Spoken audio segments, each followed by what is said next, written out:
Hello everyone, welcome to the Paranormal M channel. I'm so excited to be here and share my paranormal experiences with you. Been having trouble sleeping lately? Come on in, we've got you. And don't hesitate to send us your own paranormal stories. Also, have you subscribed and turned on notifications yet? If not, you might miss our newest videos. Now get comfy, and let's dive into today's paranormal experiences. So, I don't really talk about this stuff out loud very often, because if I hadn't lived through it, I'd probably be the guy rolling his eyes and going, yeah, okay, sure you did. But I did. And the older I get, the more I realize how weirdly clear these memories still are, like they're pinned to a timeline in my head. Alright, first one. I was maybe 4 years old, give or take. A little kid living with my parents in this quiet neighborhood in western Massachusetts. The kind of place where everybody knew everybody, and the houses weren't big, but they felt big when you were tiny. Our house had 3 levels, a basement that always smelled a little damp, a main floor, and then the upstairs where the bedrooms were. You'd walk in the front door, and the living room was right there on the right, kitchen on the left, and the stairs straight ahead like an invitation. Upstairs, there were 2 bedrooms. My parents had the one on the left, and I had the one on the right. And my room, at least in my kid brain, was enormous. The thing I remember most is the closet. Just a normal closet. Except it wasn't. It had that old pull string light bulb inside, one of those cords you yank to turn it on and off. But above the closet was this weird little door, like a hatch, leading into this attic-ish space above my room. Nobody ever used it. Not once. Which, now that I'm thinking about it, feels off. Anyway, one afternoon I'm on the floor in front of the open closet, absolutely surrounded by kid chaos. I had this red plastic bin full of Legos and random toy junk, little action figures, loose wheels, half a dinosaur, all the important stuff. I also had crayons, paper, and some clay I'd been turning into terrible snakes. My dad had been doodling these perfect little 3D boxes around that time, like cubes, and it had become my personal mystery of the universe. I was obsessed with figuring out how he did the back lines. So picture this, a grubby-faced kid sitting cross-legged, aggressively stabbing a piece of paper with a crayon, trying to force the back of a cube to exist through sheer determination. And then I hear a little sound from inside the closet. I look up, and that pull string for the light is gently swaying side to side. My first thought is basically, weird. And then I go right back to my cube mission. A few seconds later, another sound. This time, the string isn't gently swaying. It's whipping around like somebody's flicking it. And I remember, very distinctly, having this completely unserious child reaction of, adults are always doing weird things, whatever. Then it changes again. The cord goes totally still. And then it starts getting yanked straight down like someone's pulling it, over and over, clicking the light on and off, on, off, on, off. And then the closet door swings shut by itself. And I just stared at it for a moment. And I swear to you, I had this calm little thought like, never seen that before. And then I went right back to stabbing my paper. I know. In hindsight, I'm like, excuse me? How was I not screaming? But I was 4. My brain filed it under mystery grown-up mechanics and moved on. Now, the second thing in that room wasn't a one-time event. It was a night thing, like a recurring thing. My bed was in the far corner of the room, and near the bedroom door there was a window. Every night, I'd lie on my side facing that window while I drifted off. And almost every night, there was this pale bluish glow there.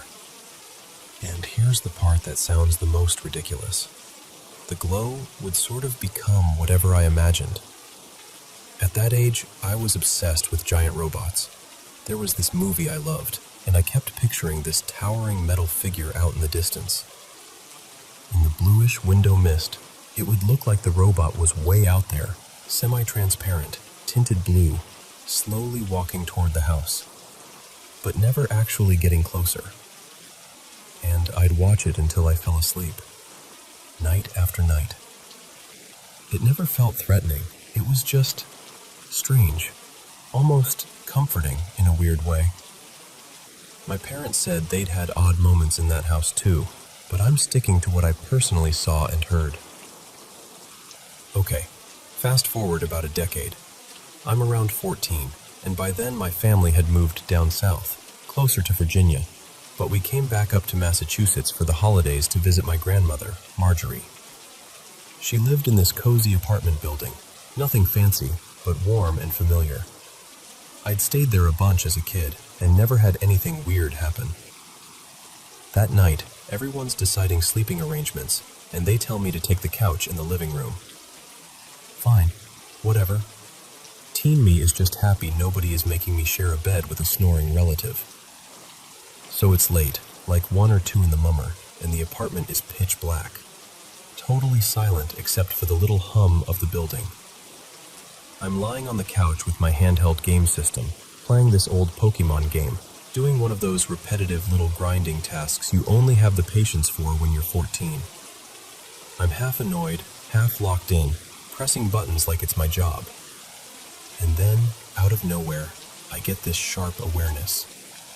It's really dark in here. Not scared dark, just suddenly aware of it. And the thought didn't feel like it came naturally. It felt injected, like someone nudged my attention. And the instant that thought lands, I hear something above me, on the ceiling.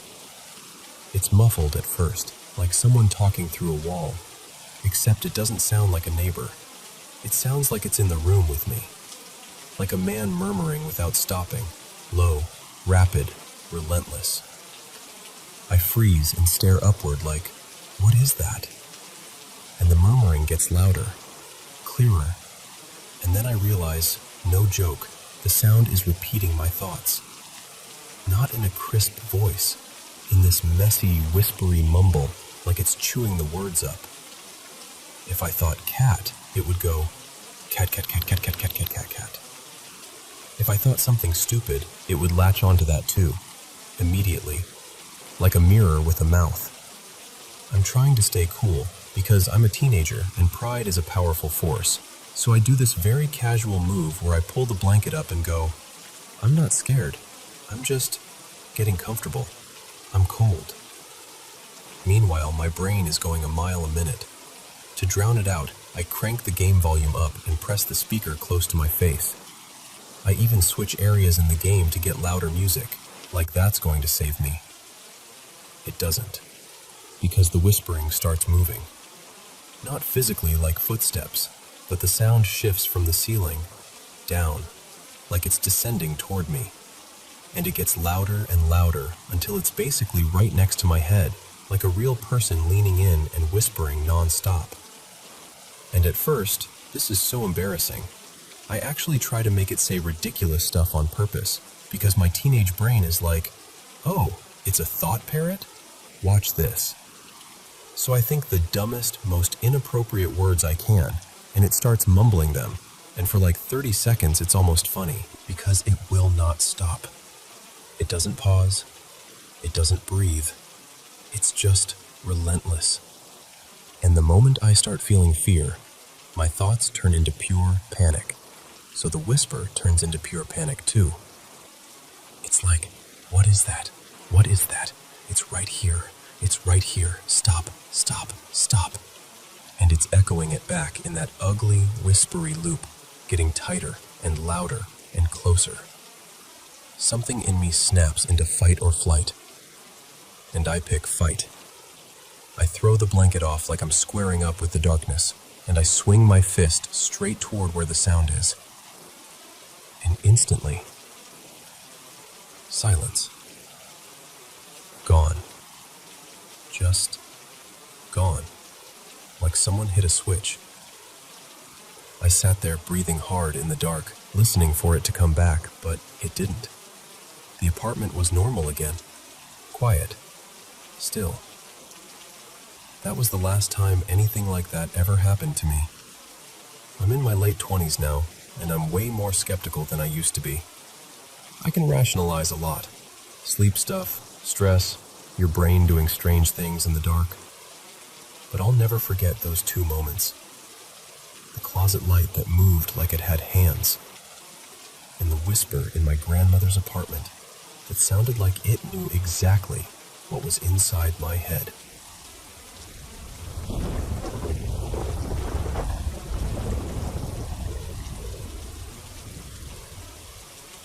So I went to see my mom today, and I'm planning to stay the whole weekend. We were sitting together later in the evening. Tea, blankets, that quiet end-of-day kind of calm. And she tells me she's had something, honestly, really strange happen this morning. At first, she didn't even want to say it out loud. She kept pausing, like, "You're going to think I've lost it." And I swear, she looked genuinely upset, like she was embarrassed to even bring it up. But eventually she took a breath and told me. And here's the thing. This isn't the first weird experience we've had around that apartment. Years ago, back when I still lived there, we both saw these odd lights outside very early in the morning, like a floating little light sphere, kind of. And on totally separate mornings, weeks apart, we each heard footsteps moving through the hallway when no one else was there. Same time of day, too. Neither of us told the other until later, which somehow made it creepier. Anyway, this morning is what really got her. She woke up before sunrise, still dim outside, that gray-blue darkness when morning's coming but hasn't arrived yet. The sunlight wasn't even on her side of the house yet. She turned over toward her pillow, this old pillow she's had forever, like more than a decade, and she froze. Because it was glowing. Not like, "I think I see something," glowing. Like actually glowing. She said it looked as if there were dozens of fireflies trapped inside the pillowcase, all clustered together into one big, warm, yellow ball of light. And she just stared at it, trying to make her brain catch up. Then she did what anyone would do. She touched it, just to check if it was some trick of her eyes. And the second her fingers pressed into the pillow, the light sort of shifted, like it slid away from her touch. And that big glow split into a few smaller round lights, little orbs almost, moving aside as if they were making room. And then, just like that, it stopped. No fading, no slow dimming, just gone. My mom got up immediately and went into full investigation mode. She took the pillow to the bathroom, turned on the light, checked the seams, opened the case, shook it, squeezed it, even turned the bathroom light off to see if it would happen again. She said she felt ridiculous, but also terrified. Like, what do you do when your pillow behaves like it's alive? I tried thinking logically too. Static electricity crossed my mind because synthetic fabric can do weird things. But from what I've read, static usually looks like tiny bluish specks, and you have to rub the fabric to make it happen. This sounded different. It sounded deliberate. So she goes back into her bedroom, still unsettled, and decides she needs air. She opens the window. And that's when the second thing happens. Out in the sky, not high like a star, and not far away like a plane, there's this glowing round object. She guessed it was maybe a kilometer or two away, low enough that it didn't feel astronomical. And it wasn't a steady light either.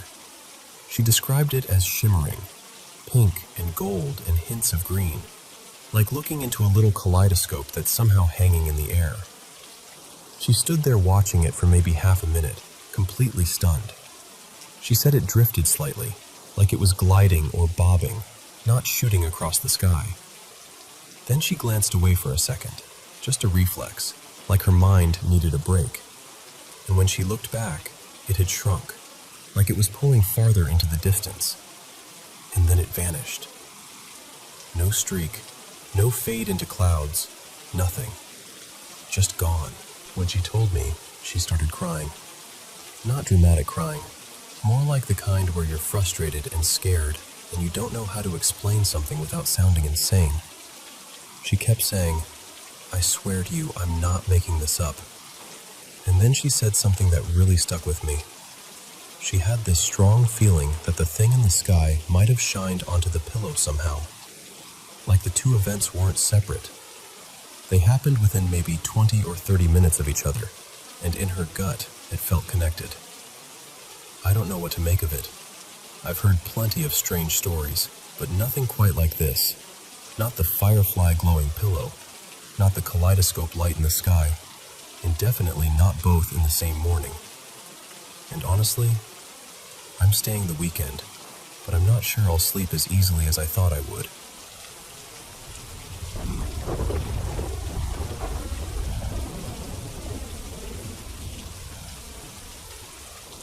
So, I want to start by painting you a picture, because this whole thing only makes sense if you can see where it happened. I grew up in this little Midwestern town where people actually knew each other. Like, knew each other. Families lived close. Neighbors waved.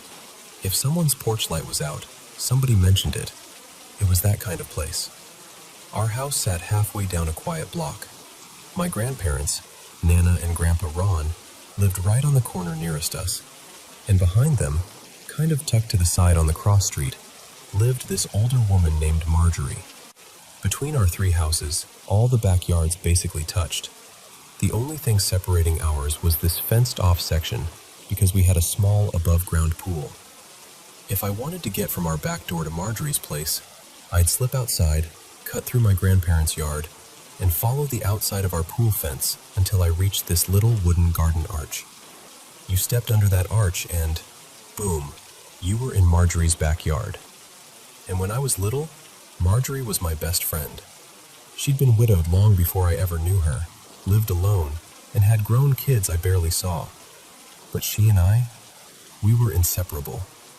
We planted flowers together, made little craft projects, and my favorite thing was sitting on her couch while she had me read the comics from the newspaper out loud. It drove my mom, Denise, absolutely nuts, because I'd be reading way earlier than she expected, but honestly, I give Marjorie credit for how comfortable I became with reading. Everything felt safe back then. Peaceful. Quiet. No weird history, no scary rumors, nothing like that. And then, one summer afternoon when I was about 12, something happened that split my life into a before and after. It was the middle of summer, hot enough that the air felt thick. We didn't have AC, so my mom and I were at the kitchen table with the window open, trying to steal whatever breeze we could get. She was flipping through a magazine. I was reading a book. Our back door was right there in the kitchen. My older brother, Ethan, he was around 14, had been outside mowing Marjorie's backyard as a favor. And then the back door opened. I looked up expecting him to stomp in sweaty and annoyed, like usual. But he came in, crying. Not full-on bawling at first. More like that exhausted, defeated kind of whimpering people do when they're trying not to break down. He was pale, like ghost pale. And he just stood in the doorway like he didn't know what room he was in. My mom turned around fast, chair scraping. "What's wrong?" she said, already moving. Ethan's eyes were wide, his whole body trembling, and he just stared at us like he'd run straight out of a nightmare and didn't know if he was safe yet. My mom reached him and wrapped him up, and then the sobbing really started. He tried to talk, but it came out in this frantic rush. Voices, shadows, footsteps, something moving around him even though no one was there. I couldn't catch every detail because it was so panicked and fast, but the words that did land made my stomach tighten.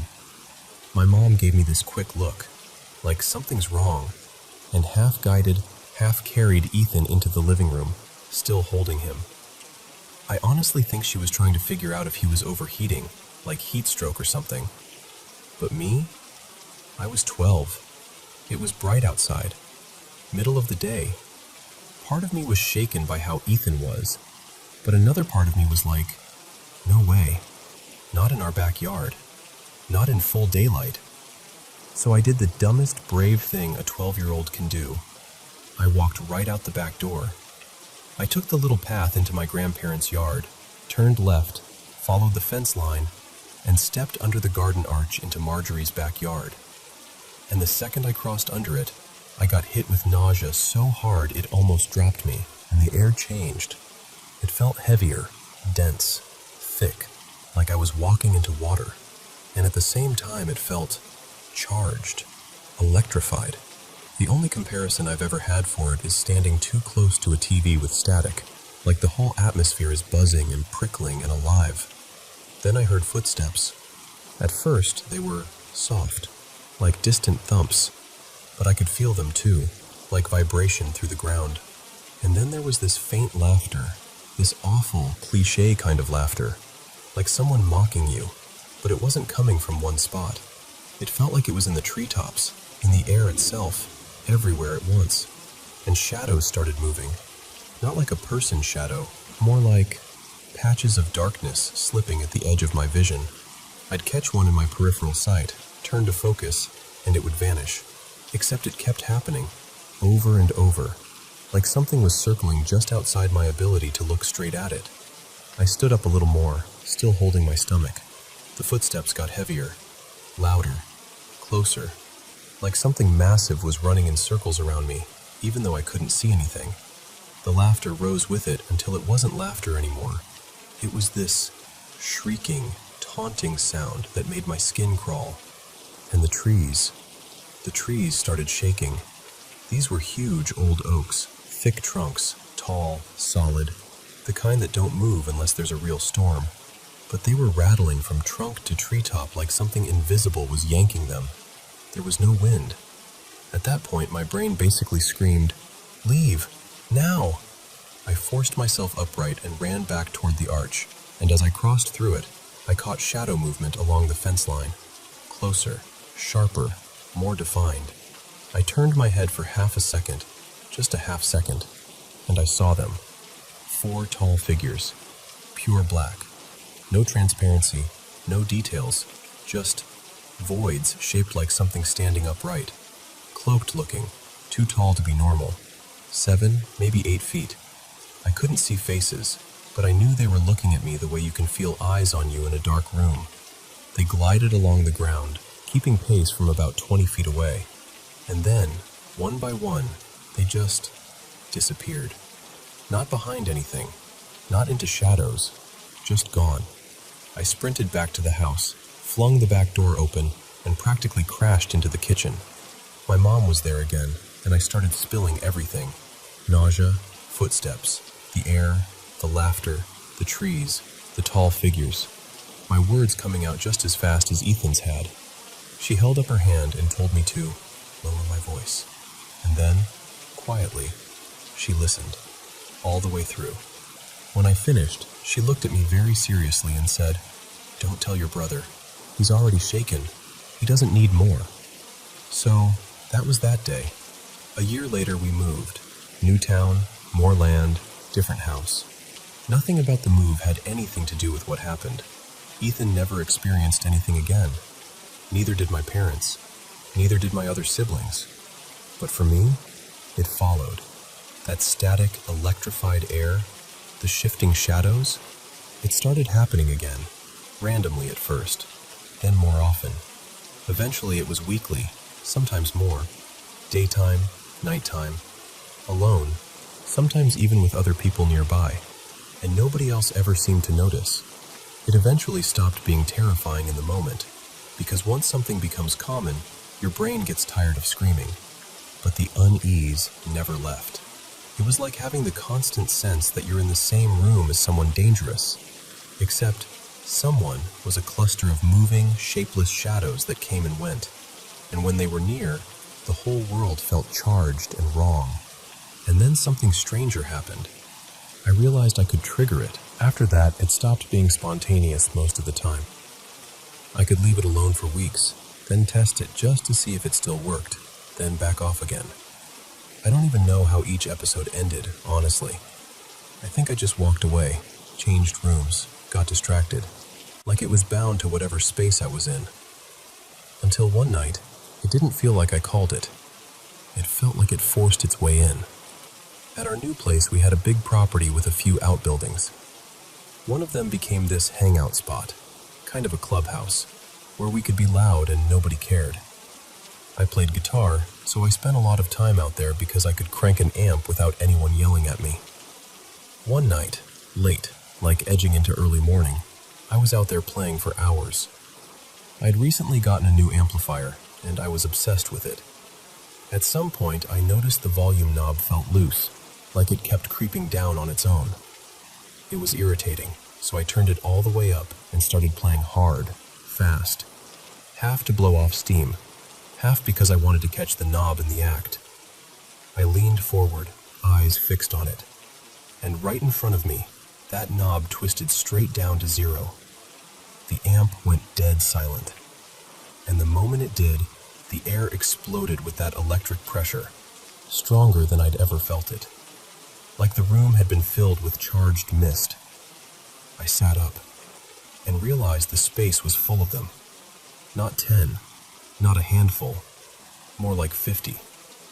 Shadows gliding everywhere, appearing and melting out of existence like something was erasing and redrawing them in different places. And what scared me most was how uninterested they seemed. Like I wasn't the main event. Like I was just familiar. I couldn't move. I just sat there, frozen in my chair. Then something shifted to my left. Bigger movement, heavier. I turned and saw one shape on the wall that was clearer than anything I'd ever seen. A spider. Not a normal spider. A huge one, the size of a crib mattress. Solid black like the others, but the outline was unmistakable. And even though I know spiders don't move like this, the head or front of it rotated toward me, like it had noticed me. And then it dropped, straight down from the wall to the floor, disappearing behind a stack of boxes. That was it. I bolted. I ran out of that building so fast I nearly tripped, and as I sprinted uphill toward the house, for the first time, I could feel it pursuing me. Not just around me, but in my head. Like something closing in from the edges of my thoughts, trying to swallow the space I was in. I got inside, raced to my bedroom, dove onto my bed face first, shoved my face into a pillow, and yanked my blanket over my head like a little kid. And I could feel the darkness pressing into the room. I didn't know what else to do. So I prayed. Not a polite prayer, not a calm one, a desperate one, over and over. Please, please make this stop. I don't want this anymore. Please. And then, under the blanket, eyes squeezed shut, I felt light. Not like imagination light, like actual brightness coming through my eyelids. It startled me so much I sat up and looked around, searching for the source. Nothing. The room was dark. But the second I ducked back down and started praying again, that light came back. And it kept happening. Dark pressure returning when I stopped, the light swelling when I prayed. At some point I realized, if the darkness could return, that meant it was also retreating. So I prayed harder, like I was hanging onto a rope. The light built and built until it felt like it should be blinding, except it didn't hurt. It was warm, comforting warm, the kind that makes you feel safe in your bones. And with it came this soft roaring sound, gentle but huge, like wind through a massive space. Then, suddenly, it cut off. Dark again. But the wrong darkness was gone. No heaviness, no pursuing pressure, no fear. Just calm. When I came out, my oldest brother was in the hall waiting, half asleep and annoyed. He was like, "Dude, seriously? You okay?" And I said something totally normal, like, "Yeah, I just had to take a massive crap." But inside, I felt clean, like I'd never felt better in my life. And that was the last time. After that night, the static atmosphere stopped. The shadows stopped. The feeling of being watched stopped. Like whatever had been clinging to me, Whether it was real, psychological, spiritual, I don't even know. Whatever it was done.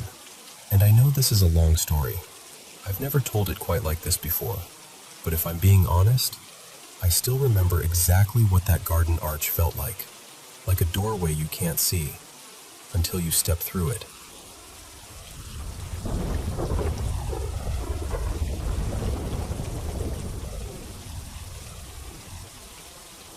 Okay, so I need to tell you what's been going on, because I'm at this weird point where I don't know if I'm overreacting or if I'm underreacting.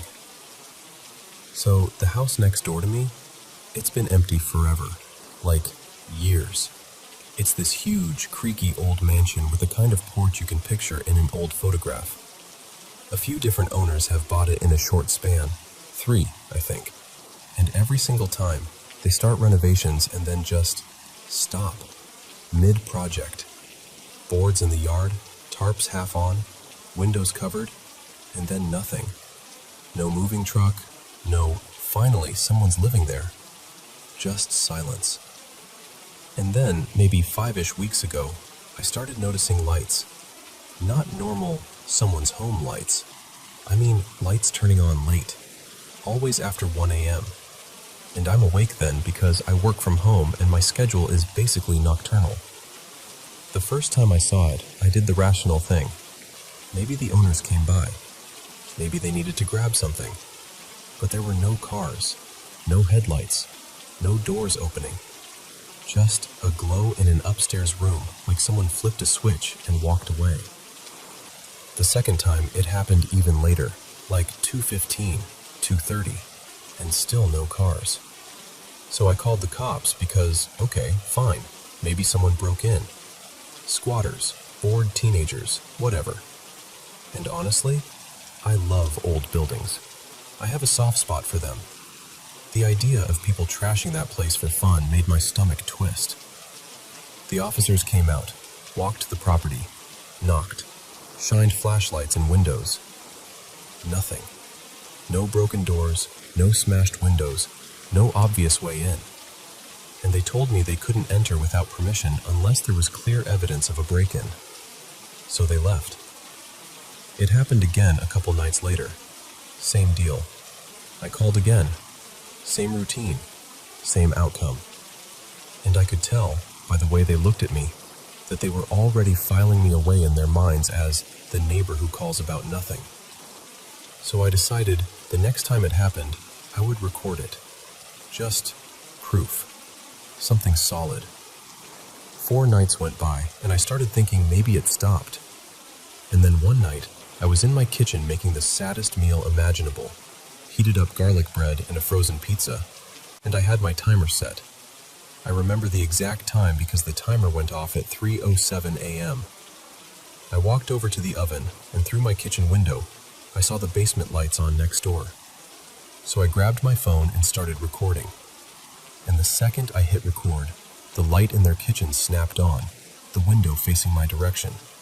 And at that exact moment, the basement light clicked off, like it was coordinated, like it noticed me. And then it got wrong. Lights started flashing on and off in different parts of the house. Kitchen, front room, upstairs hallway, attic window, basement again. Like someone was hopping around rooms at superhuman speed. Except it wasn't one light at a time. It was overlapping. Lights flipping in totally different levels of the house almost simultaneously. Like there would need to be a person in each room, all playing some stupid synchronized game. It didn't feel like someone's inside. It felt like the house itself was doing it. So I called 911 again. The cops showed up and, of course, by the time they arrived, everything was dark. Quiet. Like nothing had happened. They gave me that look. You know the one. The polite one that says, "Sure, okay," while their brain is already halfway back to their car. So I told them, I recorded it. I pulled out my phone, hit play, and the video wouldn't open. And the officers didn't even try to hide their doubt. They did their little walk around again and left. And I swear to you, swear, the minute they pulled away, the attic light flicked on once. Just a single blink, like a smirking little, "Nice try." After that, I stopped calling the police. I'm not trying to become the neighborhood joke, but the lights kept happening, and every time I tried to record, phone, tablet, even my old backup device I keep in a drawer, something went wrong. The photo wouldn't save. The video would freeze. A black screen, a corrupted file, every single time. Then 3 nights ago, I said something I shouldn't have said. I'd been running on fumes and I wasn't working that night. I was exhausted, like bone-deep exhausted. So I decided I'd just watch TV on the couch until I drifted off. Before I settled in, I went into the kitchen to turn off the little light above my fish tank. I have a betta fish, and I always say goodnight to him like a lunatic. So I said, "Goodnight, Captain," because that's what I named him.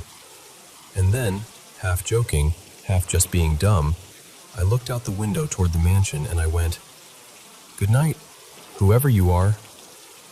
Like, I didn't even say ghost. I didn't want to give it that much. I was trying to be casual, flippant, like you talk to an empty room. And right after I said it, the living room light in that mansion snapped on. But here's the thing. It wasn't the usual warm, white glow I'd seen before. It was red.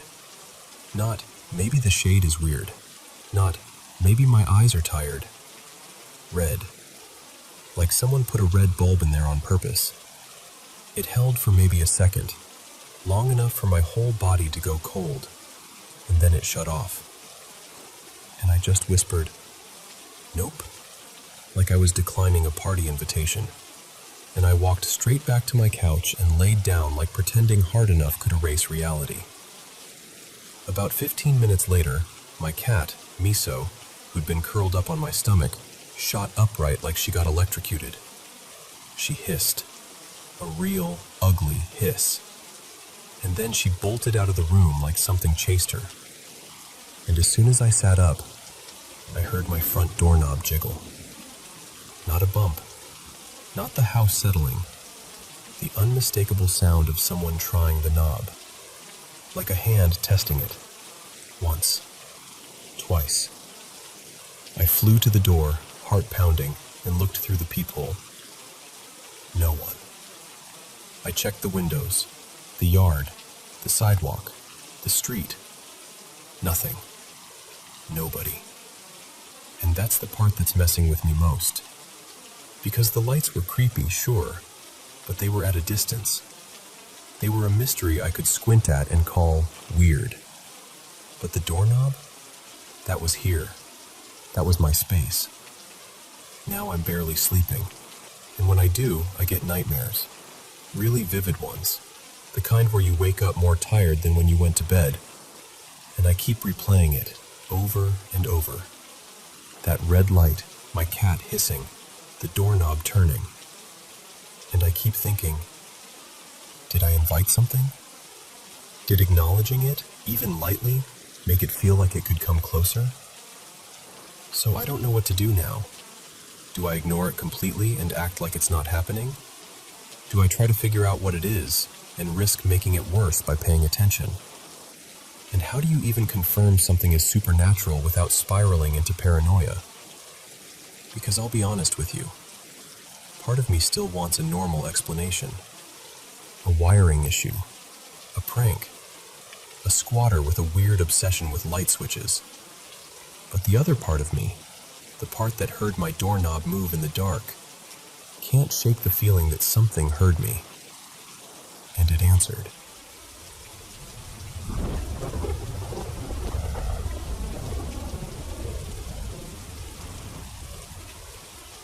So, this happened to me a few years back, and I almost never bring it up. Not because I've forgotten it, trust me, I haven't, but because it sounds like something you'd make up for attention. And I'm not asking you to believe me, okay? I'm just telling you because it still sits on my chest sometimes, like a weight. Back then, I was dating this guy named Ethan, and we were hanging out with our friend Drew. Ethan and Drew were those super logical, prove it or it's not real types. Like, they'd roll their eyes at astrology, anything paranormal, all of it. Meanwhile, I've always been the person who's like, hey, maybe we don't mess with things we don't understand. Anyway, it was late, around 10 p.m., and we got the bright idea to drive out to the beach. And someone, Drew, I think, decides it would be fun to make a homemade spirit board. Real arts and crafts energy. Cardboard, marker, a little cup as the planchette. The whole thing. And before you assume it, no, we weren't drunk. No drugs, nothing. Just 3 bored people who thought the ocean at night would be a vibe. I remember sitting there and being the only one not laughing. I kept saying, if you're going to do this, you have to take it seriously. They were clowning, asking dumb questions, trying to spook each other. We get to the beach. It's dark and windy, and the waves sound louder than normal, like the whole shoreline is breathing. I did the whole little, okay, we're opening this thing, calling the corners, setting the intention, whatever you want to call it. We sat on a blanket, the cup in the middle, our fingers barely touching it. For the first 20 minutes, nothing. It was exactly what they expected. Me being dramatic over cardboard. Then Ethan asks, half joking, is anyone here with us? And I swear to you, the cup slid so fast it didn't even feel like a slow push. It just shot across the letters and stopped right on yes. All 3 of us froze. Like the air went tight. Even the ocean sounded farther away for a second.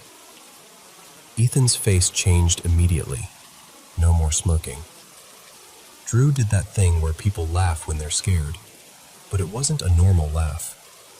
It was sharp, too loud, like it was coming out of him without permission. I was like, nope, we're done. I tried to end it right there. I started saying, goodbye, goodbye, and I moved the cup toward the edge like you're supposed to. I tried to close it. I wanted it shut. But the feeling didn't stop. And then things got wrong.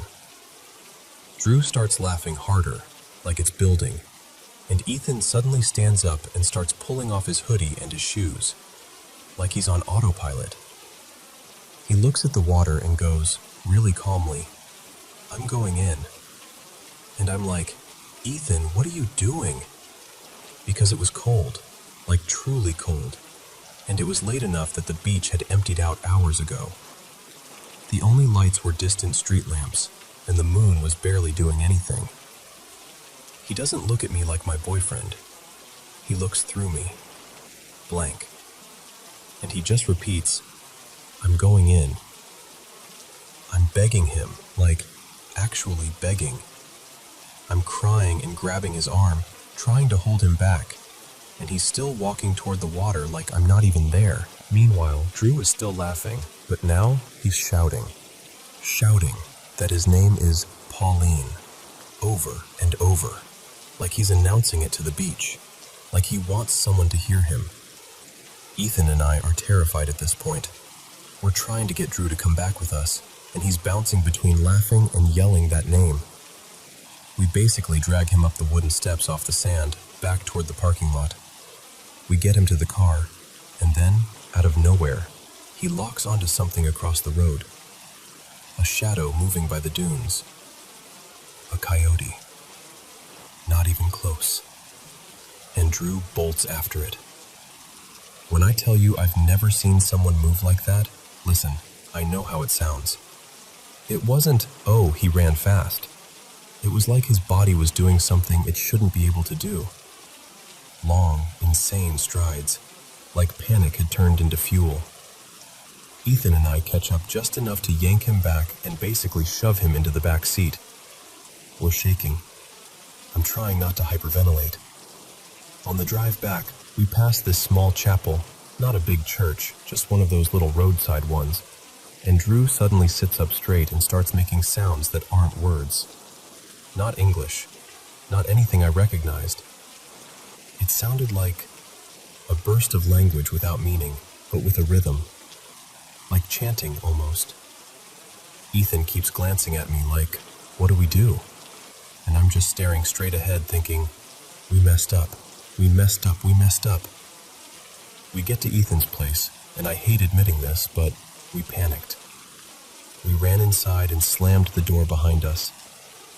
And Drew was outside, pulling at the handle, clawing at the wood.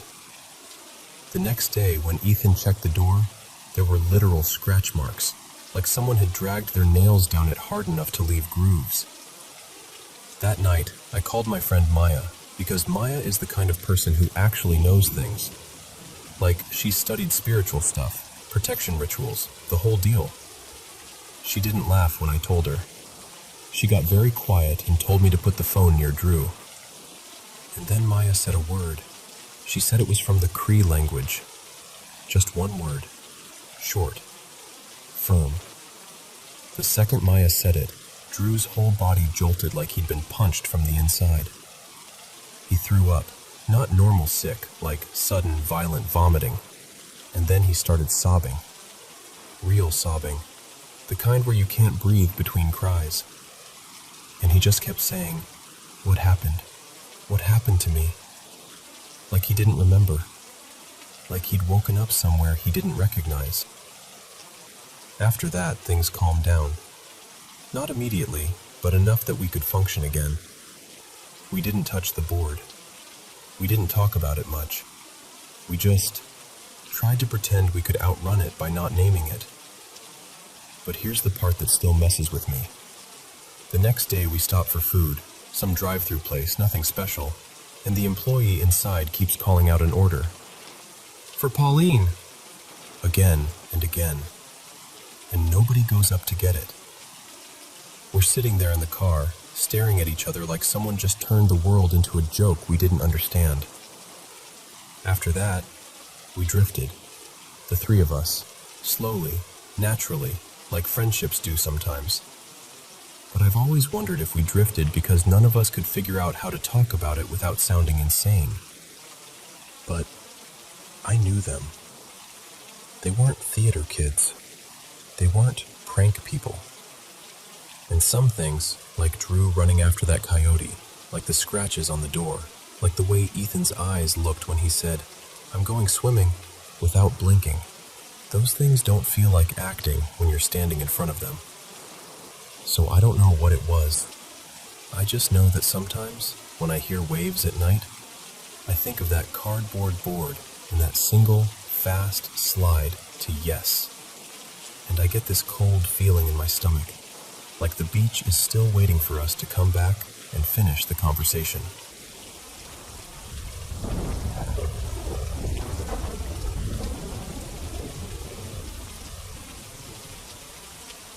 Okay, so I don't really tell this story outside of a tiny circle of friends, mostly because it sounds like the kind of thing you'd swear you'd made up after the fact. But I swear to you, this happened.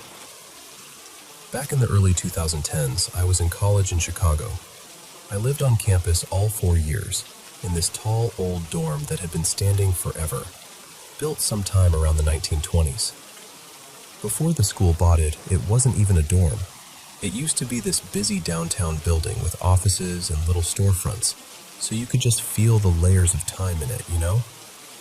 Like thousands of people had passed through those halls long before we ever showed up with ramen and laundry bags. Anyway, it's my junior year, late 2012, and I'm living in a suite with 4 other guys. We had this shared common room that we basically treated like our living room. Couch, TV, a couple mismatched chairs, the usual.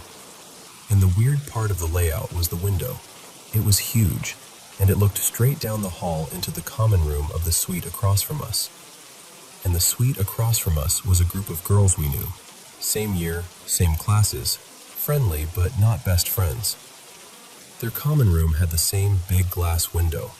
So when both sets of blinds were open, it was like accidental reality TV. They could see us, we could see them.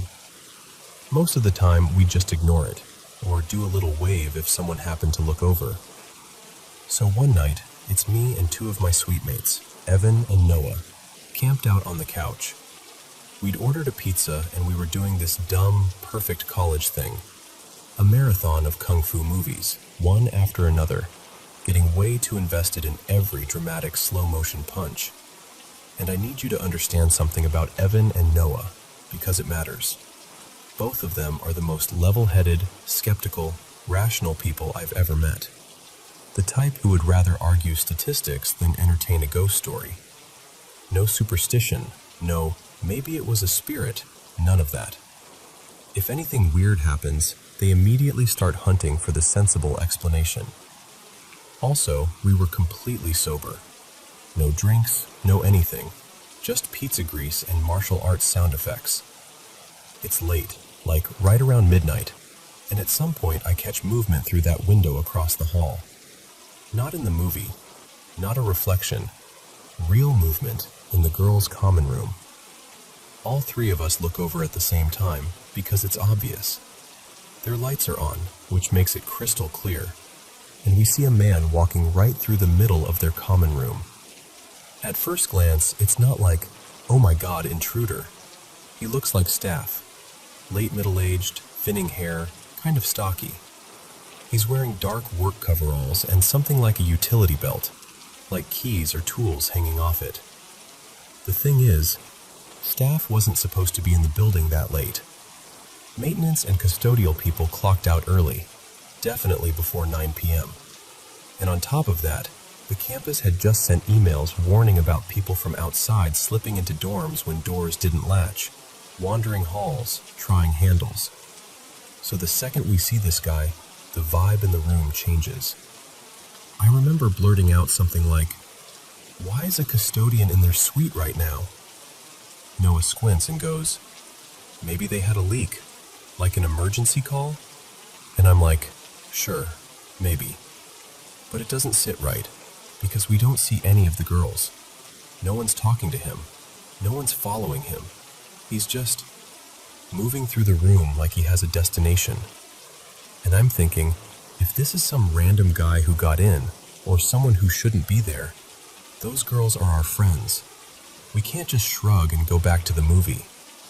So we stand up immediately and head into the hallway. We step into the hall and look down toward the elevator bank. And there he is. Same guy, same coveralls, walking calmly toward the elevators, like he's finishing a shift. We start moving faster.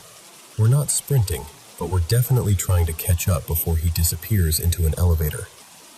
Or maybe, I don't know, 15, 20 meters behind him, close enough that I can see the shape of his shoulders and the way his arms swing. Close enough that this doesn't feel like a trick of lighting. And I call out, loud enough to echo a little in the hallway. "Hey, sir." Nothing. So I try again, louder. "Hey, excuse me." Still nothing. No head turn, no pause, no flinch. Like we're air. And that right there is when my stomach drops.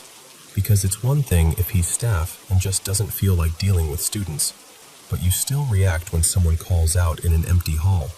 You at least acknowledge sound. He keeps walking. He reaches the elevator bank, and from our angle, it looks like he steps into one of the elevator openings. We rush the last stretch, and I'm already rehearsing what I'm going to say, like, "Sorry to bother you, but are you supposed to be here?" That kind of thing. But when we get to the exact spot, right where we saw him enter, we realize something that makes all three of us stop dead.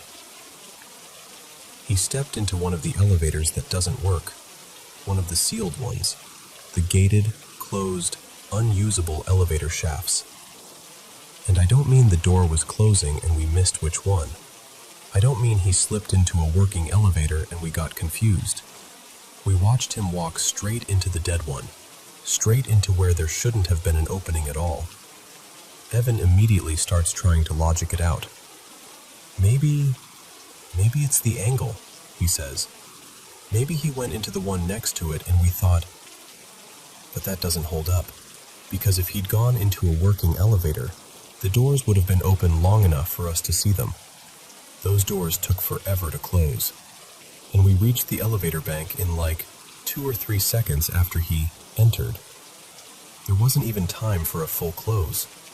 Plus, there was no ding, no elevator light, no movement. Just the moment where he should have still been there, and instead he wasn't. The hallway is silent. It's just the 3 of us standing there, staring at a sealed elevator like it's going to explain itself. I remember Noah saying, really quietly, "That's not possible." And the worst part? None of us could even pretend he looked ghostly. He wasn't translucent. He wasn't shimmering.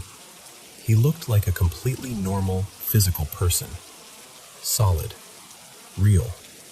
Like you could have bumped into him. Except, he walked into a place a human being cannot walk into.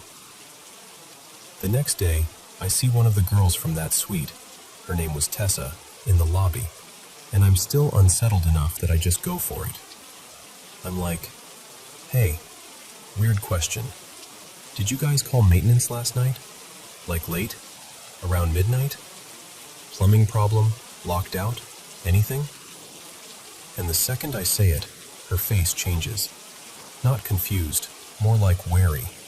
Like her brain wants to reject the question, but her body reacts anyway. "No," she says slowly. "We were all asleep. We had early classes."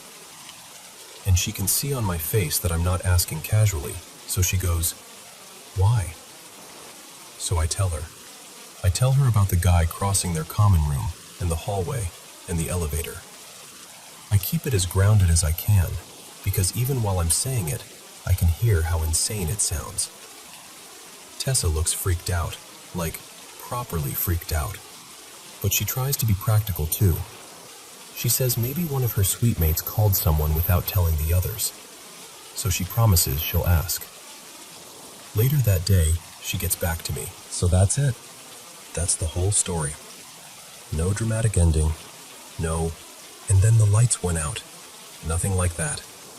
Just 3 sober, rational college kids watching a man walk into a sealed elevator shaft like it was the most normal thing in the world." And honestly, that's what still gets me. Not the idea of a ghost or a haunting or whatever people want to label it. It's that I saw a person where a person should not have been, and then he was gone. I've never had anything like that happen before or since. But that night still sits in the back of my brain like an unanswered question that refuses to fade.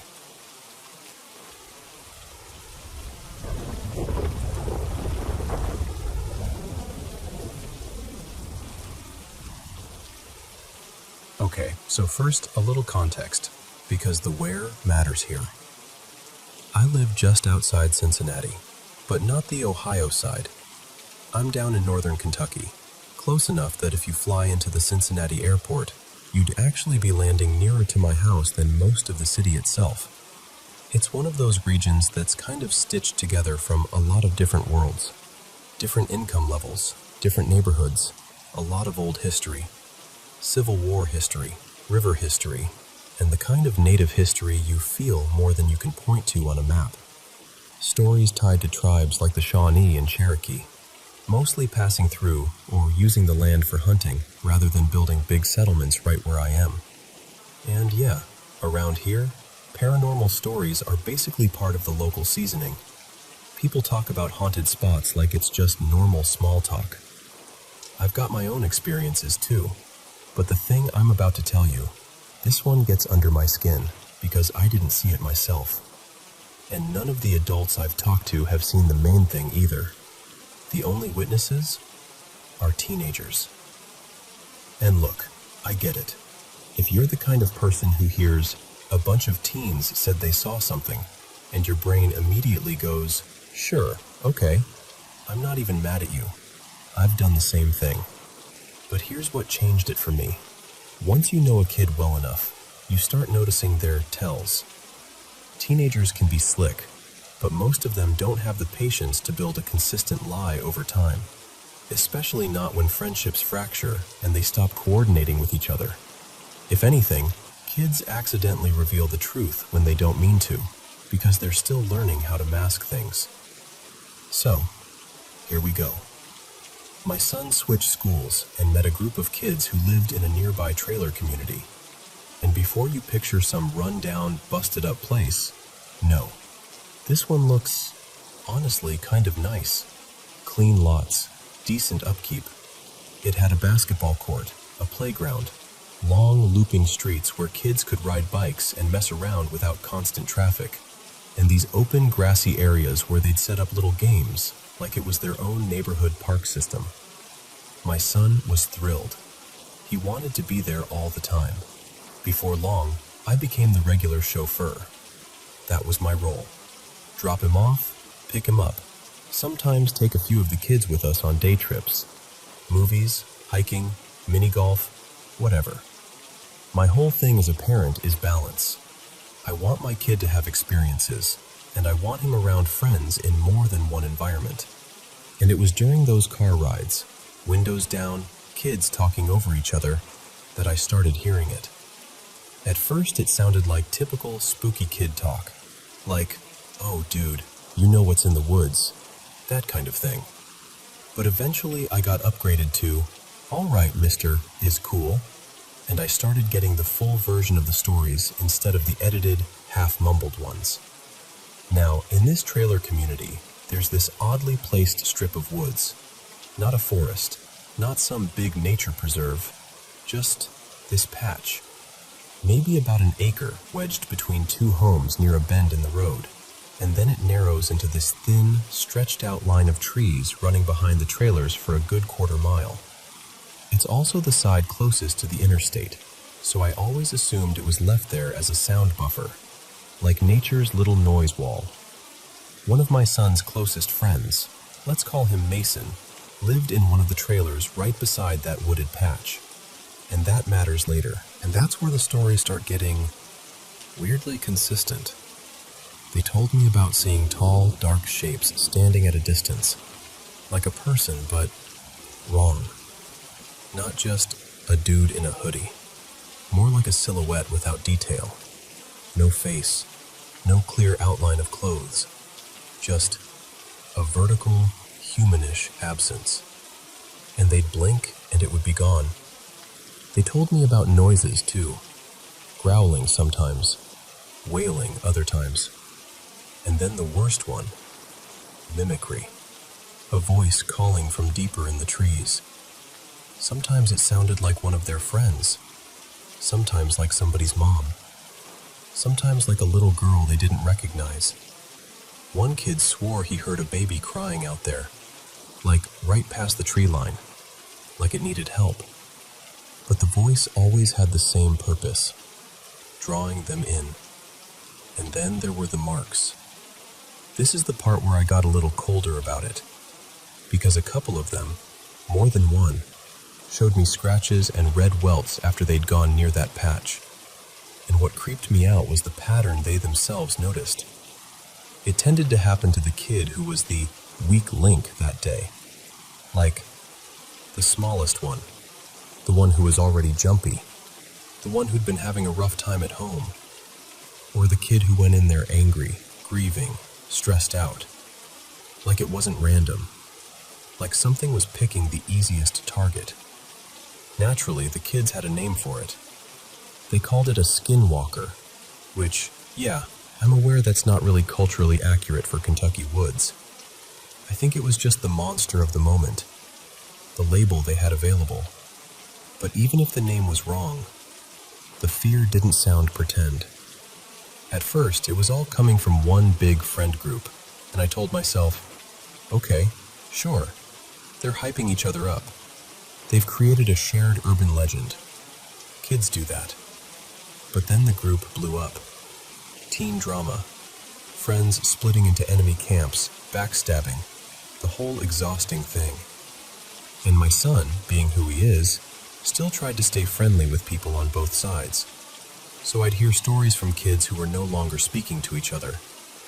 And that's what got me.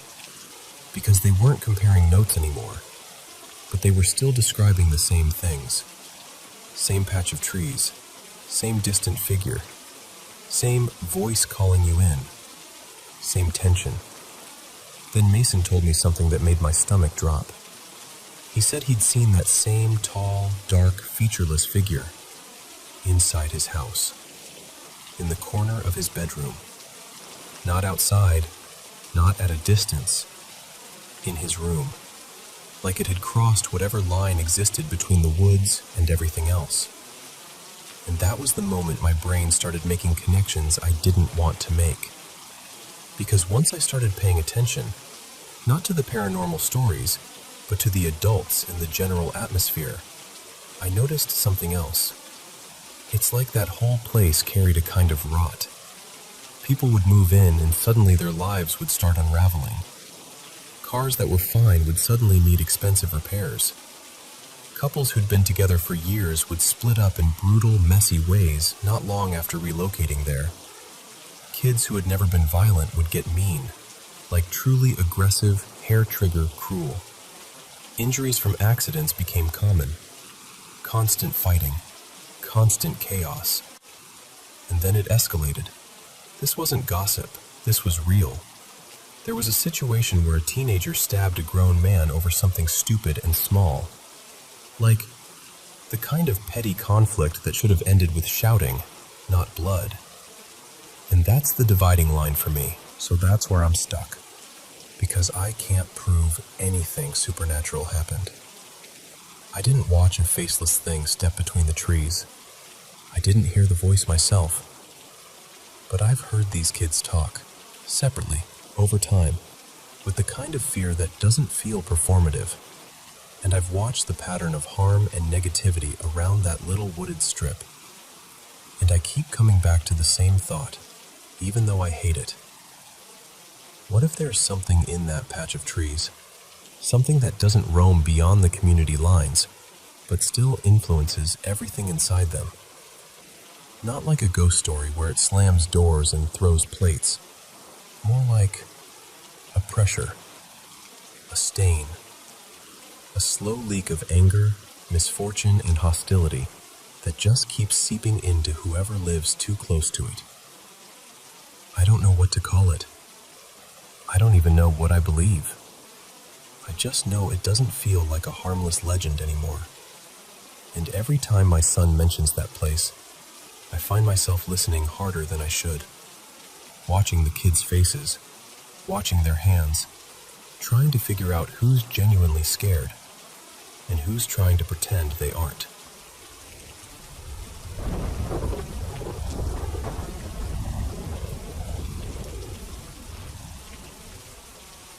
So, this happened about 11 years ago, when I was around 7 or 8. Back then, my family, me, my little brother, and my parents, lived in this old 3-story apartment building. Our place was kind of weird in a way I loved at the time. It had this loft-style upper level inside the apartment, like a half-second floor. My parents used that loft as their bedroom, and my dad sometimes kept paperwork up there on a little desk. Then, below the apartment itself, there was a basement level with storage and a small office where he usually worked because it was quieter. One afternoon, I was upstairs alone in the main apartment, sitting way too close to the TV, playing on my console. Pretty sure it was FIFA, because I remember the exact sound of the ball getting kicked. My mom was out at work, and my dad was down in the basement office with my little brother, doing his usual thing. At some point, I paused the game and wandered into the kitchen to make myself a couple of sandwiches. I'm spreading stuff on bread, half paying attention, when I hear it. My game. Not the menu music, not the crowd noise, the actual thwack of the ball being kicked, like someone had unpaused it and was playing. And the thing is, I was in one of those modes where it's basically just you and the goalkeeper. So every kick is really distinct, you know? I froze for a second, staring at the counter like my brain couldn't decide if it was about to laugh or panic. Then I walked back into the living room and no one was there. No one on the couch, no one standing behind me, nothing. But the game was unpaused. I remember my stomach doing that little drop, like when you miss a step on stairs. And almost immediately after that, I heard something from upstairs, up in the loft. It sounded like papers being pushed around, like someone was rummaging through a stack in a hurry. That loft wasn't huge, so any noise up there felt close, like it was happening right above your head. So I climbed up to check. I was trying to be brave, doing that thing kids do where you act tough but your eyes are too wide. And again, nobody. But my dad's little desk up there, his papers, were totally messed up. Not like one page slid off, like a whole stack had been shuffled and scattered, like someone had flipped through them and left in a rush. At that point, I was properly scared. Not spooky story scared, real kid scared. The kind where you can hear your own heartbeat in your ears. I backed away, came downstairs, and told myself maybe it was just, I don't know, vibration, air, something normal. And then I heard it again, this time from my bedroom area. One of those plastic toy bins I kept all my stuff in. It sounded like someone digging through it, moving toys around, the soft clacking sound of plastic and pieces shifting. I went over there, already feeling like I didn't want to look, and when I pulled the lid back, nothing. No one. Nothing moving. Just the toys sitting there like they'd been innocent the whole time. That was it. I ran. I bolted down to the basement office like my life depended on it, blurted everything out to my dad and my brother at the speed of a fire alarm. My dad barely looked up at first. He was working, and to him it probably sounded like I was making up a dramatic story because I was bored. My brother, of course, hit me with the classic, "You're hearing things." Here's one detail that matters. From our front door, if you stood a certain way, you could see straight into the kitchen counter area. So we walked up to the apartment together, and before we even stepped fully inside, we heard this sharp, metallic sound, like two knives being scraped together. Slow, deliberate. Not a clatter, not an accidental bump, a drawn-out grind, like someone was pressing them together and moving them back and forth. We both stopped dead. We leaned in and peeked through the doorway, and I could see the kitchen counter clearly. No one was there. No hands, no shadow, no movement. But the sound was still coming from right there, like the knives were doing it all by themselves. I looked at my brother, and his face, he heard it too. I could tell instantly, because his expression changed from, "This is dumb," to, "Okay, what is that?" We didn't even discuss it. We just quickly shut the door like we were sealing something in, and then we ran back down to the basement crying. Both of us. No shame. Full panic. We stayed down there until my dad finished his work for the day. Hours. We didn't go back up even once. Later, when my dad finally came upstairs with us, we walked him through everything like we were reenacting a crime scene. Room by room, pointing, explaining. This is where the game unpaused. This is where the papers were. This is the toy bin. He tried to be calm. He did that dad thing where he explains everything with logic, because that's what you do when your kids look like they've seen a ghost. He told us sounds can travel weirdly in old buildings. Pipes can shift. Air pressure can move things. Maybe the controller got bumped. Maybe a draft flipped papers. And I wanted to believe him so badly. The weird part is, after that day, nothing like it ever happened again. Not once. No sounds, no rummaging, no unpausing, nothing. We moved out a couple years later, and I've told the story a bunch of times since then. Most friends laugh and say I'm exaggerating or making it up, which, fine. whatever. I get how it sounds. But about a year ago, I brought it up again with my dad, and we actually talked about it seriously. And he told me something I didn't expect. He said he remembered us being absolutely terrified, like genuinely shaken. And he admitted that he didn't want to show fear in front of us, because he felt like if he acted scared, we'd completely fall apart. So he stayed calm on purpose and tried to give us explanations, even if he wasn't fully sure himself.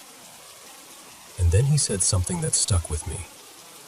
He said the reason a tiny part of him believes it is because every single time I've told it, over the years, the details never changed. Same sequence, same sounds, same places, like it was burned into my memory. And honestly, it is.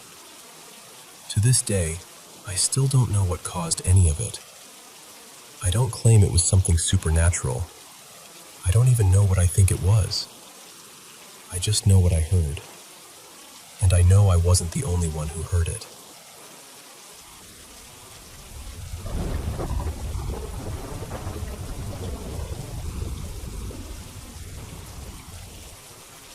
Okay. I want to start by saying this. I've never been the ghost story person. Like, I'm usually the one who nods politely and thinks there's probably a logical explanation for that. I've always leaned toward the sciencey, grounded side of things. Not in a cold way, more like, I want to believe, but I need something to happen to me directly. Otherwise, it's just a story. So here's what happened. On my dad's side, there's this old family house. The kind of place that holds a lot of history in the walls, you know? Years ago, my grandmother, everyone called her Noni, not Nana, got really sick. Hospice came in, and they set up a bed for her on the first floor, right there near the front living room. She passed peacefully in that house. And after that, nothing spooky. No footsteps, no lights flickering, no eerie dreams. If anything, the house just felt quiet. Sad sometimes, but normal. Fast forward. My dad inherited the place and moved back after living far away for a long time. He brought one cat with him, an orange one named Miso, and later adopted a second, this fluffy gray sweetheart named Juniper. Over time, I started rebuilding my relationship with him. It wasn't easy. We had history, complicated stuff, but we were trying. And for the first time in a long time, it felt like there was something to mend. Then this summer, everything changed fast. His health took a sharp turn. Suddenly, he couldn't move around safely, and he was a fall risk, so we set up a bed downstairs for him. Same general area where Noni's hospice bed had been years ago. It wasn't planned as some symbolic thing. It was just the safest spot. And then, just a few days ago, he was gone. He didn't pass in the house. He passed in the hospital. The timeline still feels unreal. He was home the day before, and then within one day we were in the ER, and by early the next morning he was gone. Just like that. Like the world quietly slipped its hands out from under me. Since then, I've been going over to the house every day, sorted paperwork, trying to be responsible, feeding the cats, making sure they're okay. The first time I walked in after it happened, it was brutal. I still do this thing where I say, "Hey Dad," when I enter. I know I won't hear anything back. I'm not doing it because I expect a response. It's just me being open. Me letting myself talk into the silence because I don't know what else to do. The first evening I went over, nothing happened. I cried everywhere. Like ugly crying. At the foot of his bed, in the hallway, in rooms I didn't even realize held so much weight. Before I left, I lay down on his bed for a while, and both cats climbed up and tucked in close. That part was actually comforting, like the only thing in the house that made any sense. Then the next night, this is the night I can't stop replaying. It was around 8 p.m. I went over again, did what I needed to do. More papers, more little tasks, that weird numb autopilot you get when you're grieving. And when I finished, I did the same thing I did the night before. I lay down on his bed. Miso hopped up. Juniper followed. They settled in like they'd been waiting for it. I was texting my mom, just trying to keep myself anchored to something normal. And then, it happened. Out of nowhere, this full-body chill slammed into me, but I did. And within seconds, like immediate, both cats reacted. Both heads snapped up at the same time, like a synchronized movement. Their ears went forward, eyes wide, locked on something that wasn't me. It was so fast and so sharp it startled me, and I'm already sitting there with my skin crawling. That was the part that hit me hardest. Because chills, okay, fine. Bodies do weird things. Grief does weird things. But two animals reacting instantly, together, like something just entered the room. That's not as easy to brush off. So we're all lying there, me frozen, the cat staring, and I'm trying to figure out what I'm feeling. I wasn't screaming or panicking. I didn't feel like I was in danger. It was more like shock. Like my brain was scrambling to find a label for something it didn't have a file for. And I started talking. Softly at first. Just talking into the air like a fool. Except it didn't feel foolish in the moment. I said something like, "Dad, I love you. I miss you so much." And then my mind jumped and I thought, what if it's Noni? Because she passed here. And for a second I didn't know who I was even addressing, so I just said, "Okay, whoever this is, I feel you." The chill didn't immediately go away. It hung on, and the air in the room felt occupied. That's the only word I can think of. Like when someone's standing behind you and you don't hear them, but your body still knows. The cats stayed focused too, like they were tracking a presence more than a sound. After a bit, Juniper eventually got up and wandered toward the water bowl area, and Miso relaxed again like he decided the situation was acceptable. But my body was still buzzing with that chill, like it had left a fingerprint on me. I finally sat up, because at that point I felt unsettled. Not terrified, just shaken. Like I'd stepped over a line I didn't know existed. I started gathering a few things to take out to my truck, and I still had goosebumps outside. Outside, in the fresh air. It didn't make sense. Then I realized I'd forgotten something inside, and when I went back in, I'll be honest, I moved faster. My heart was thumping, and part of me was half expecting to see, I don't even know what. A shape, a shadow, anything. Nothing happened. No dramatic moment. I just said, "All right, good night," like I always do now, and I left. But I left different. Because I couldn't explain it. I couldn't rationalize it. And I'm the kind of person who usually can. When I got home, I told my wife immediately. And while I'm talking, our 4-month-old is staring at me with these huge, unblinking eyes, like she's completely captivated. Like she's listening too. It was actually kind of sweet. This tiny little person just locked into my voice while I'm trying not to sound insane. Tomorrow I'm going to tell my mom and my sister. I already texted them, like, something happened. I can't explain it. I need to tell you in person. Because I don't even know how to say it without sounding like I'm trying to convince myself. But I think, honestly, I'm not a skeptic anymore.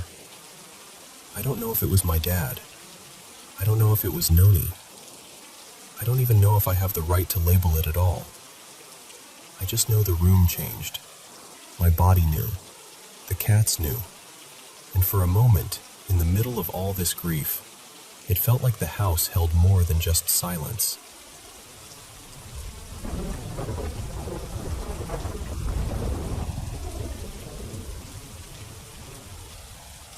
So this really happened to me when I was about 16, maybe 17, in the woods of Leelanau County, Michigan.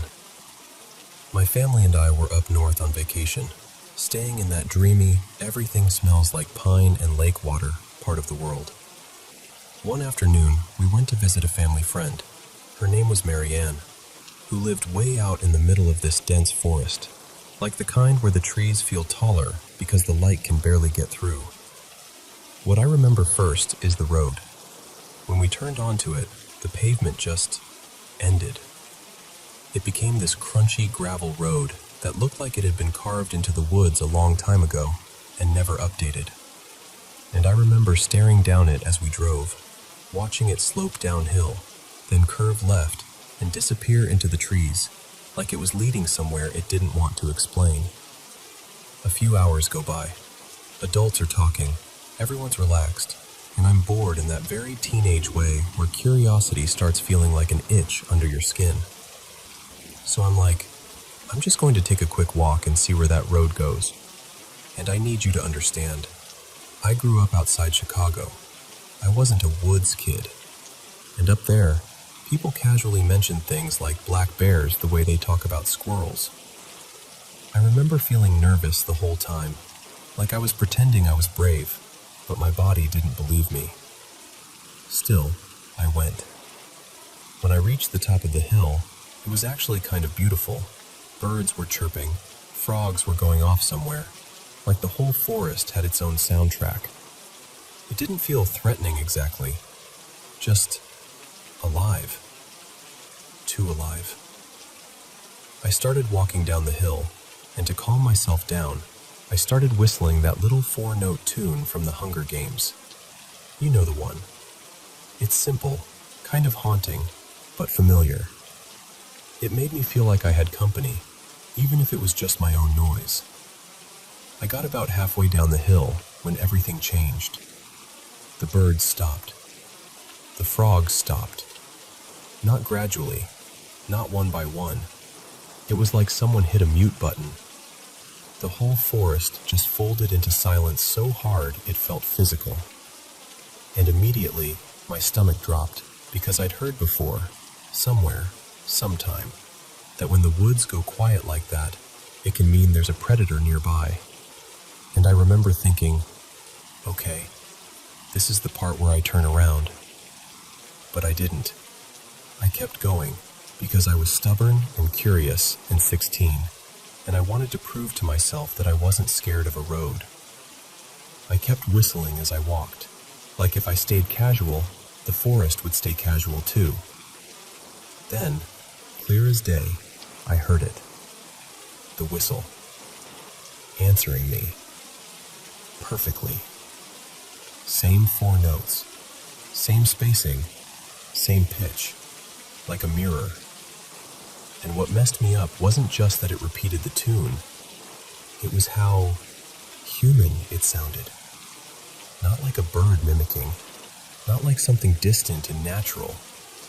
It sounded like someone was right there in the trees, listening, waiting for me to do it again. Like it understood the game and was playing along. I stopped dead, just froze and stared at this patch of woods off the side of the road where the sound seemed to come from. And in that moment, I had this horrible, cold awareness that I was not alone, and whatever was there didn't want to be seen. I didn't call out. I didn't whistle again. I didn't even breathe normally. The second Marianne's house came back into view, I stopped pretending. I sprinted. Full panic sprint. Gravel slipping under my shoes. Lungs burning. Just running like something might follow me if I didn't. I got inside, and I swear I didn't leave anyone's eyesight for the rest of the night. I hovered around my family like a little kid, even though I was practically grown, because I couldn't shake that feeling that something had been watching me from the woods, and it knew I was there. To this day, I still don't know what it was. Could it have been a person messing with me? Maybe. Could it have been some animal mimicking? Possibly.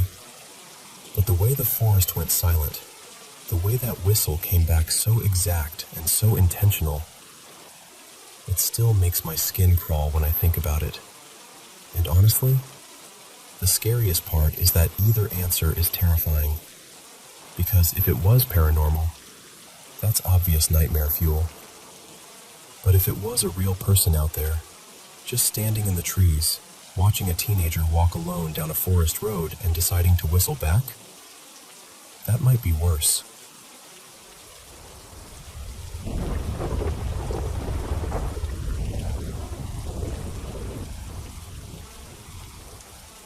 So, I was 19 when I started dating this guy. Let's call him Eli. He lived at his mom's place, but he had this kind of almost apartment set up in the basement. Not fully separate, but separate enough that it felt like our own little world down there. Back then, I was apprenticing at a tattoo shop, which is just a fancy way of saying I was working my butt off and still somehow always broke. So once I started staying over, it turned into this routine where I'd crash at Eli's place. And by crash, I mean basically move in without officially being invited to. It was a real bed too, which felt luxurious compared to the random couches I'd been bouncing between. The only problem was, his mom, Mary Ann, was not exactly thrilled about me being there all the time. She wasn't mean, exactly, but she had that vibe where you can feel someone disapproving through walls. So I got really good at being invisible. Quiet footsteps, doors clicked shut gently, no leaving cups around, the whole thing. And honestly, I could have pulled off the ghost roommate act perfectly, if the house wasn't designed in the most inconvenient way imaginable. Because there was only one bathroom in the entire house. Eli's space was on the bottom floor, but the bathroom was all the way up on the second floor, right in the little hallway between Mary Ann's room and the room of Eli's younger sister, Nora. And we kept weird hours. I'd get home late from the shop, Eli would stay up with me. We'd watch something stupid, snack, talk, and suddenly it would be 2 or 3 in the morning like it happened in a blink. So this one night, we're finally about to go to sleep and I realize, oh no, I have to pee. And I'm thinking, it's fine. Everyone's asleep. I can ninja my way up there and back down and nobody will ever know I exist.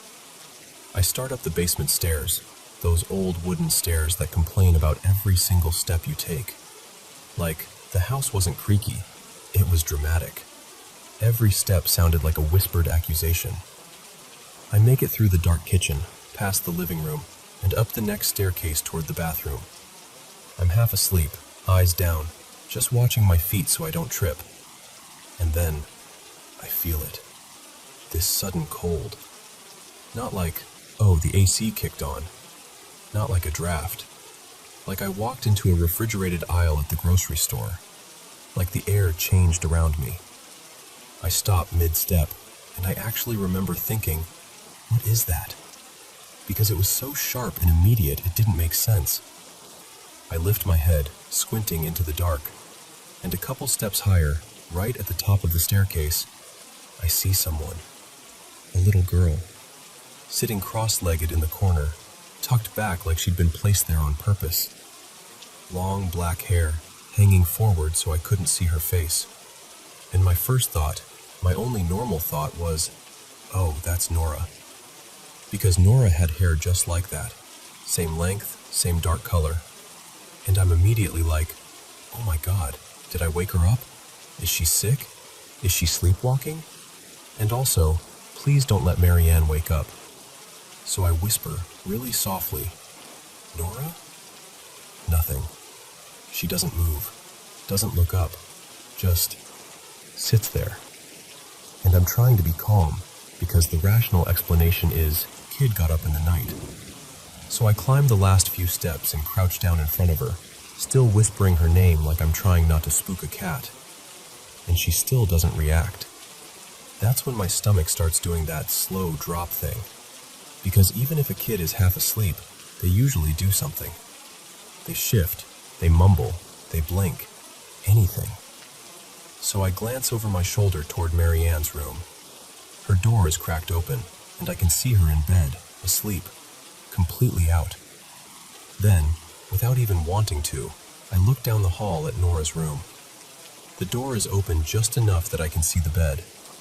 And there she is, Nora. And I swear, in that moment my brain just stopped working.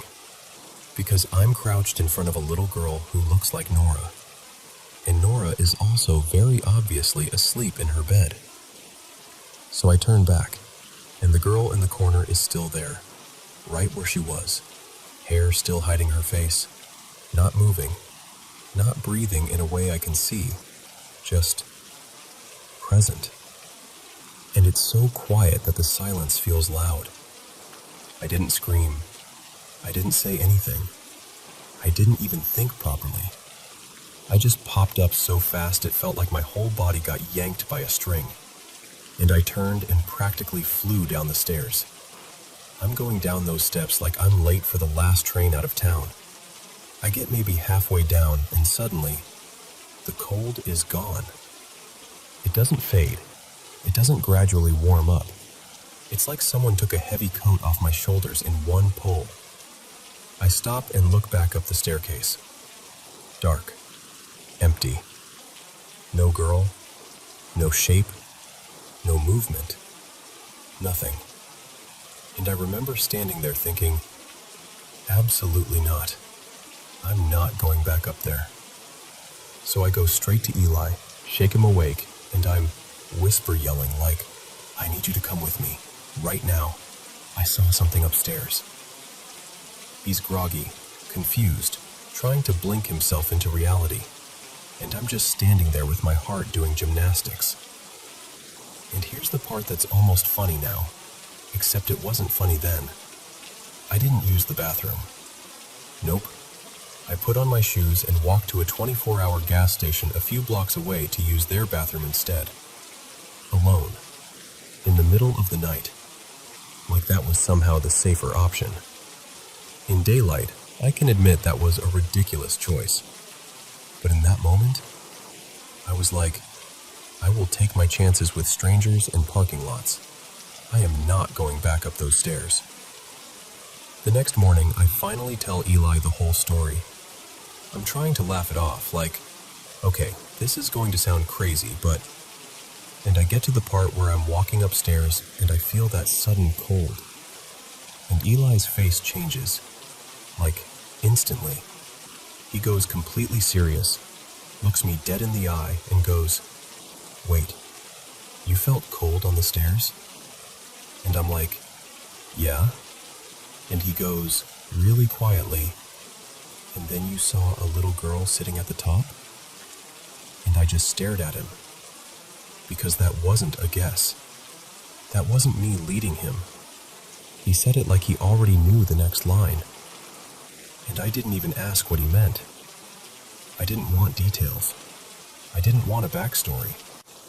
I didn't want confirmation. I just said something like, cool, great, love that, in the most unconvincing voice on earth. And after that, I made sure I used the bathroom before I ever came over. Every single time. Because some lessons don't need to be taught twice.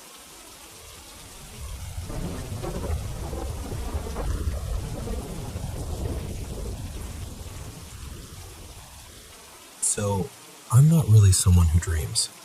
Or if I do, they slip away the second I wake up, like mist. And when I do remember something, it usually feels less like a dream and more like I accidentally went somewhere, like an unplanned out-of-body thing. I never try to do it. It just happens. But this time, this dream was different. It was so real, it honestly scared me a little.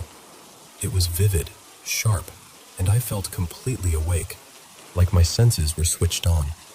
All of a sudden, I'm back in my hometown. I'm standing in the street in front of my very first childhood house, the one with the uneven walkway and the big old tree that always dropped leaves everywhere. And I remember looking around like, oh, right, here I am, like I'd been dropped there on purpose. Then I start walking, just a short stretch, maybe a couple houses down, to this place where an older woman used to live.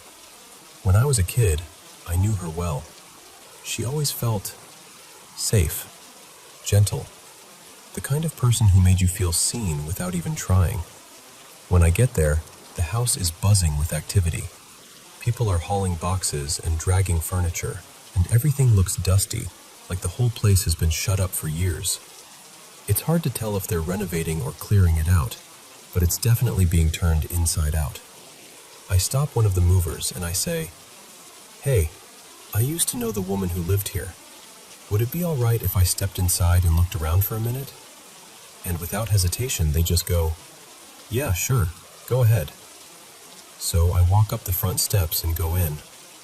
Inside, the living room is lit in that pale, washed-out way old houses sometimes are. And there are a couple people standing around talking like it's no big deal. And then I notice this worn-out armchair off to the side, kind of saggy, like it's held a lot of years. There's a cat sitting on it. Naturally, I'm like, "Oh, hi, sweetheart," and I walk over to pet it. But the second I step in front of the chair, something happens. I feel this pressure in my chest, except it's not just pressure. It's like a pulling. Like someone grabbed the front of my shirt and yanked.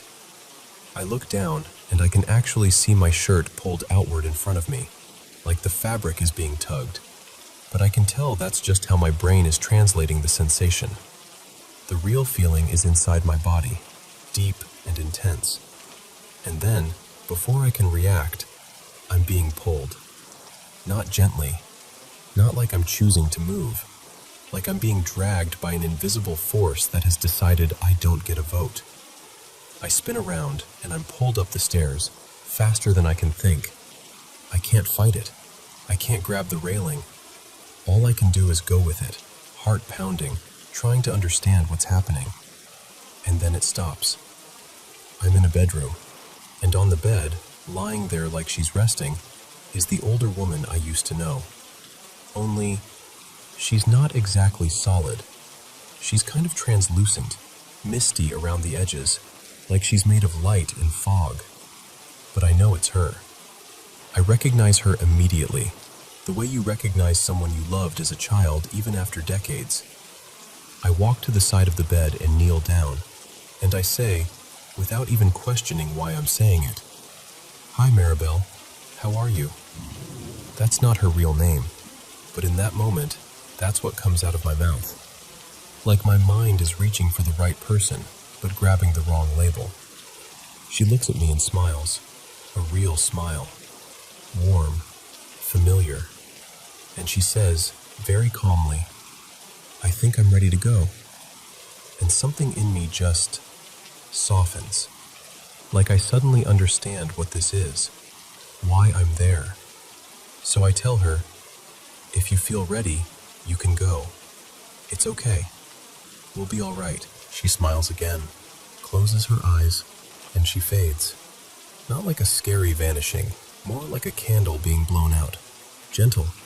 I stand up, still stunned, and then I feel that pulling sensation again, stronger, and it yanks me right out into the hallway. And then I'm pulled into another bedroom. This time she's standing there, not on the bed, just there, like she managed one more step. She looks at me and says something short, like an afterthought, like a final little message. I wish I could tell you what it was, but I can't remember it. It's like trying to hold on to words spoken underwater, but the feeling of it stayed. It felt like a P.S., a last little add-on before she left for good. And then she fades again, and that's when I wake up. When I woke up, I was shaken in that quiet way, like you've just been part of something huge, but the room around you is ordinary and still, and I couldn't stop thinking about her, about the house, about how real it felt. And the weirdest part? Maribel wasn't her name. I knew that as soon as I was awake, but I also couldn't remember her real name at all, no matter how hard I tried. It was right there and totally unreachable. So I texted my uncle, because he would remember. I asked him, what was her name again?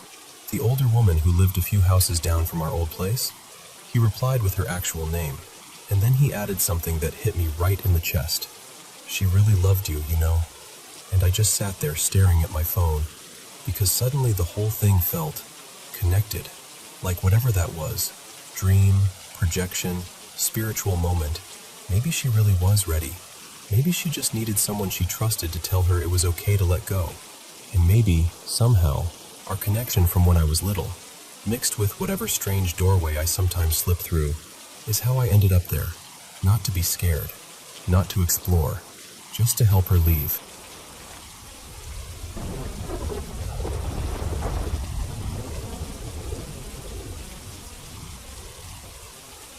So, this happened a little over 8 years ago, and I've had my fair share of weird paranormal moments. But this one still sits right at the front of my mind like it happened yesterday. At the time, my partner, Eli, had just left for a long stretch of military training, and I was stuck in this awkward in-between period where I couldn't move with him yet.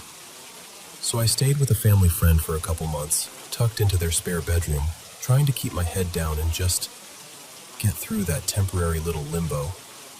And honestly, because I knew it wasn't permanent, my life kind of took on this strange, whatever works energy.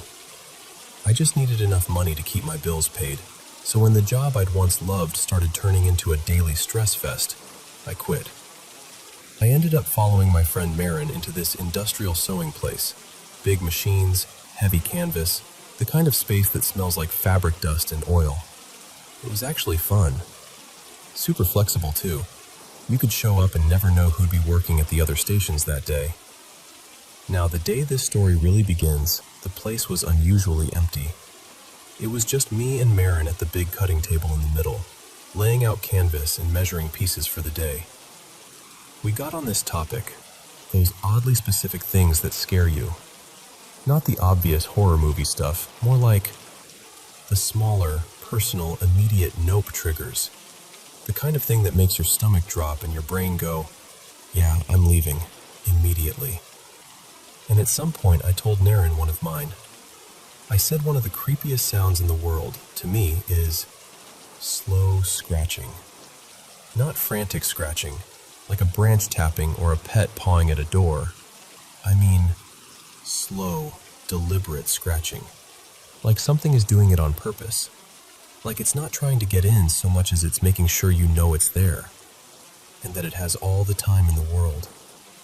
And because I'm dramatic, I did a little demonstration. I dragged my fingernails down the rough surface of the cutting table. Slow, steady. Then, right at the end, I snapped my fingers down in a quick little swipe to finish it off. Like punctuation. Marin's whole face twisted up in this look like, please never do that again. So I knew it landed. We laughed it off, shook it away, and went on with our shift.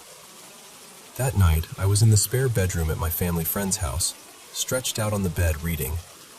My dog, Rook, was curled beside me. Rook was a big, solid dude, half lab, half bulldog, pitch black, with that heavy face that made him look like he should be guarding a gate somewhere. But he was an absolute marshmallow. He wasn't protective. He wasn't tough. He didn't bark. And when I say he didn't bark, I mean it. The only sounds I'd ever gotten from him were these little whiny, please noises when treats were involved, or a dramatic huff if he felt ignored. So when I heard him growl, really growl, my whole body went cold. It wasn't a warning grumble. It was deep and heavy, like it came from somewhere in his ribs.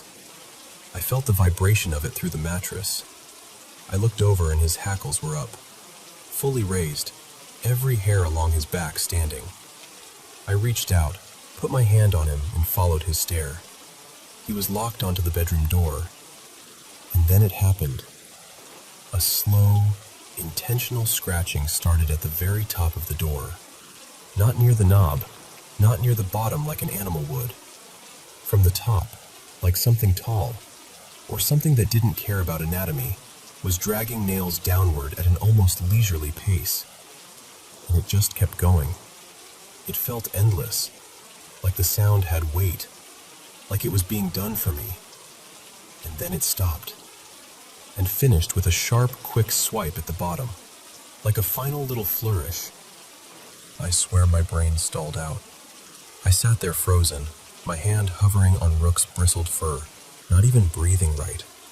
He stayed rigid, staring at the door like if it opened, he was going to turn into a different animal entirely. I tried so hard to rationalize it. Pipes, old house, something settling, anything. But it was too on the nose, too perfectly timed, too specific. Marin didn't know where I lived. No one at work did. My family friend and their spouse were sweet, normal people who went to bed early and absolutely weren't the let's terrify our guest with door-scratching type. And even if they were, how would they have known the exact thing I talked about at work that day? And there's the other detail. Rook wasn't faking anything. That dog was ready. Whatever he thought was on the other side of that door, he didn't like it. Not even a little. Eventually, the house stayed quiet. The sound didn't come back. And at some point, somehow, I slept. But it was the kind of sleep where you wake up feeling like you didn't rest. You just blacked out with one eye open. The next day, about half an hour into our shift, me and Marin were at the cutting table again, laying out canvas, and I finally said, "Okay, I have to tell you what happened last night." I started to say, "Do you remember our conversation yesterday about..." And before I could even finish, I saw Marin's hand lift toward my hoodie collar, which immediately threw me because we weren't touchy people at all. We were the type of friends who could work side by side for 10 hours and show affection exclusively through sarcasm. So I went still, watching him, and his face kind of tightened up like he was concentrating. And he goes, really quietly, "What are those?" I didn't know what he meant, so I pulled out my phone, flipped to the front camera, and looked.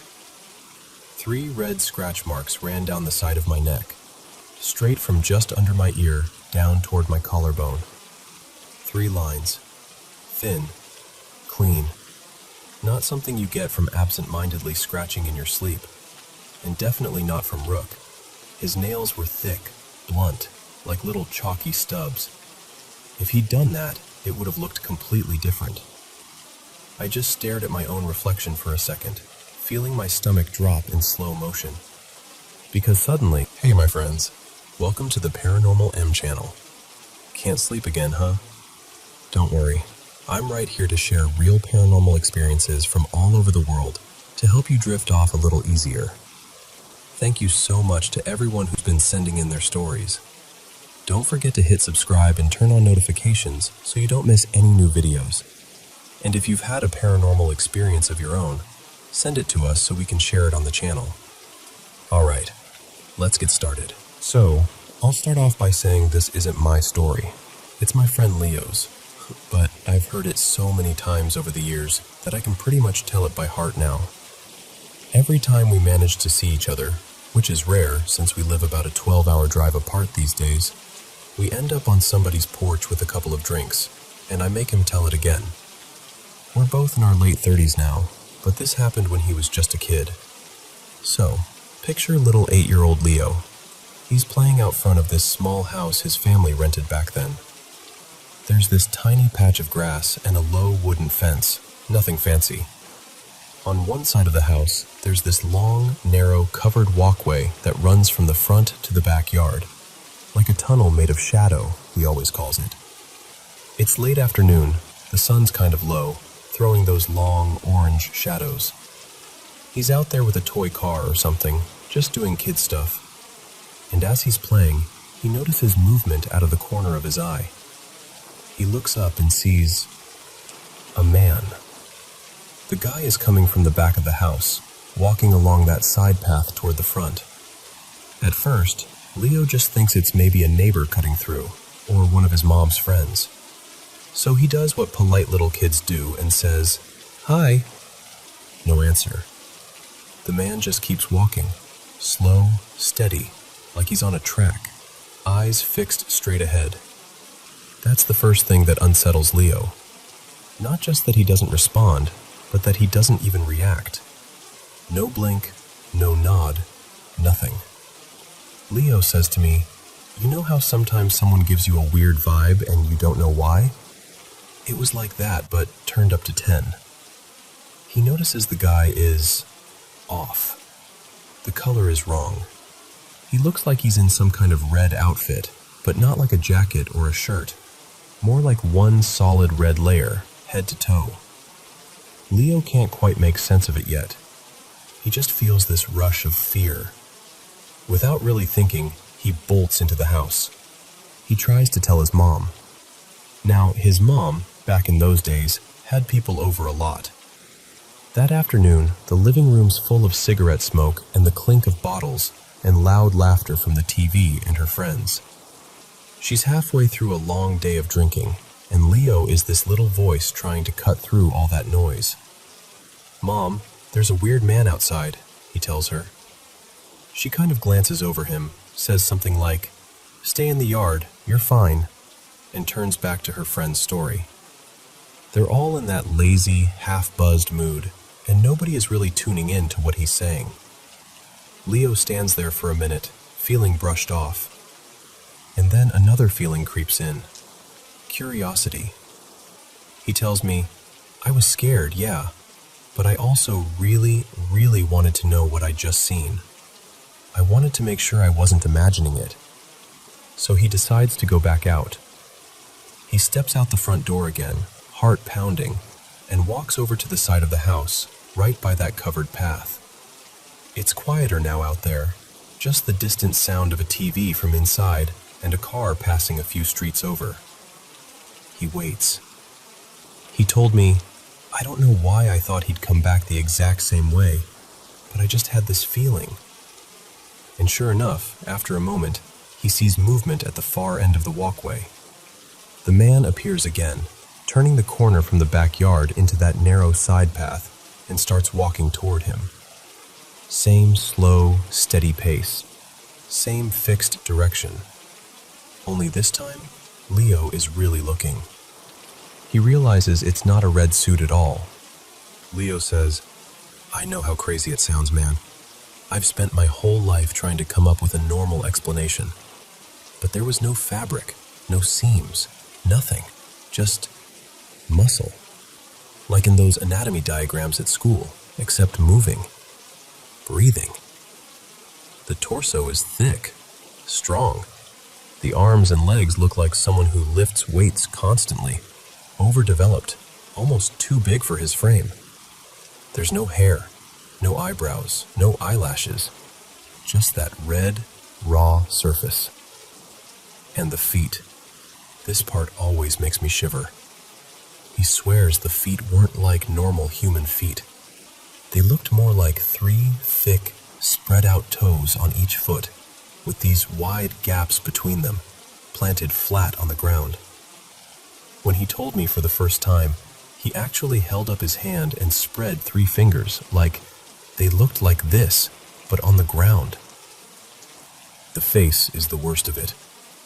Leo says the features were human enough, structure-wise, nose, mouth, cheeks, but there was no skin, just red muscle stretched over everything, and the eyes looked wrong. Not just in a scary way, but in an empty way, like they were focused on him, but there was no feeling behind them at all. He told me, when he looked at me, it felt like someone was staring through me, like I was a bug pinned to a board. This thing keeps coming closer. Step, step, step. No sound except the dull thud of its feet on the concrete. It doesn't speed up. It doesn't slow down. It doesn't tilt its head. It doesn't reach out. It just comes. Leo says by that point, he was absolutely sure this wasn't some prank, wasn't a costume. He didn't hear anyone else. No laughter, no whispers, no footsteps behind it. Just this skinless man in his side yard. And then there's this feeling that washes over him. So strong that even now, decades later, he gets quiet when he talks about it. He told me, I knew he wanted to get to me. Not like, Oh, I was scared he might. I knew.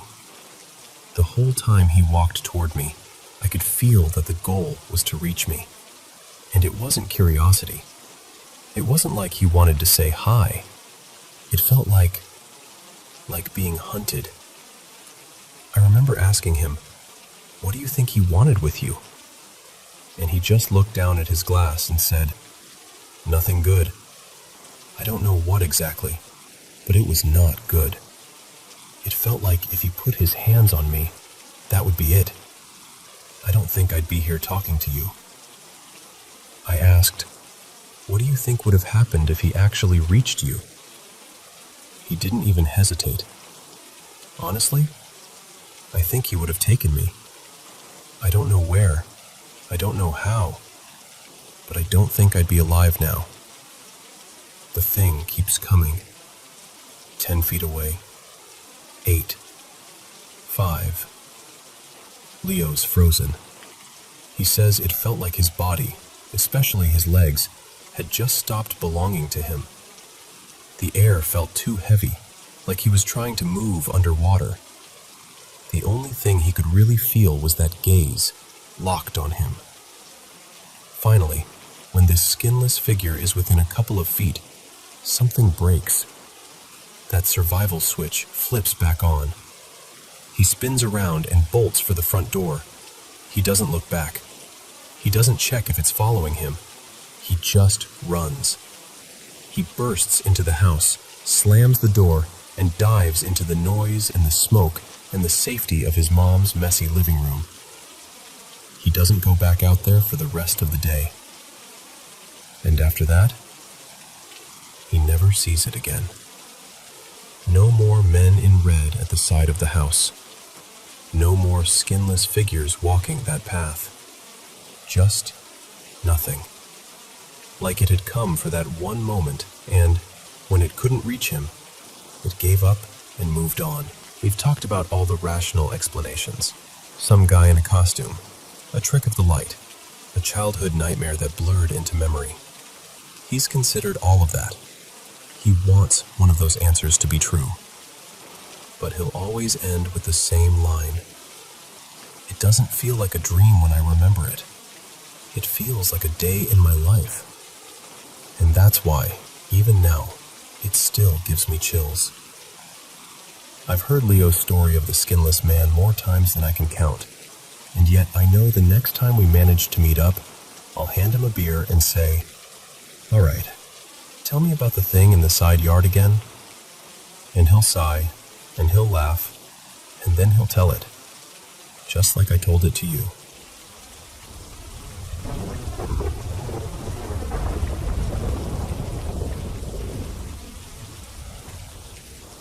So, let me just start at the beginning. About a month ago, my younger cousin Leo came over and asked if I'd do a Ouija session with him. You know, candles, board, the whole cliché. I laughed at first and told him, "No way, I'm not stupid enough to mess with that." He looked offended and said, "Why not? You're always talking about souls and spirits and demons. If anyone should be curious, it's you." And I said to him, "That's exactly why I won't do it, because I do believe. I know there's something out there. And once you open that door, you don't get to decide who walks through." I tried to explain it clearly, like I'm telling you now. When you talk to spirits, you don't choose who answers. Some are confused, some are cruel, some are genuinely evil. And if you let one of those in, it will twist you, drain you, break you down piece by piece. Your heart, your soul, and eventually, your sanity. And I told him, I've seen it happen with my own eyes. I had this friend, let's call him Amir. We used to hang out all the time. Smart guy, a bit eccentric, loved all that open your third eye stuff. One day he got obsessed with colloidal gold.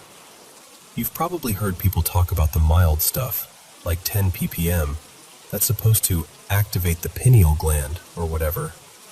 Yeah, no. He went way beyond that. He started making his own mixture at home.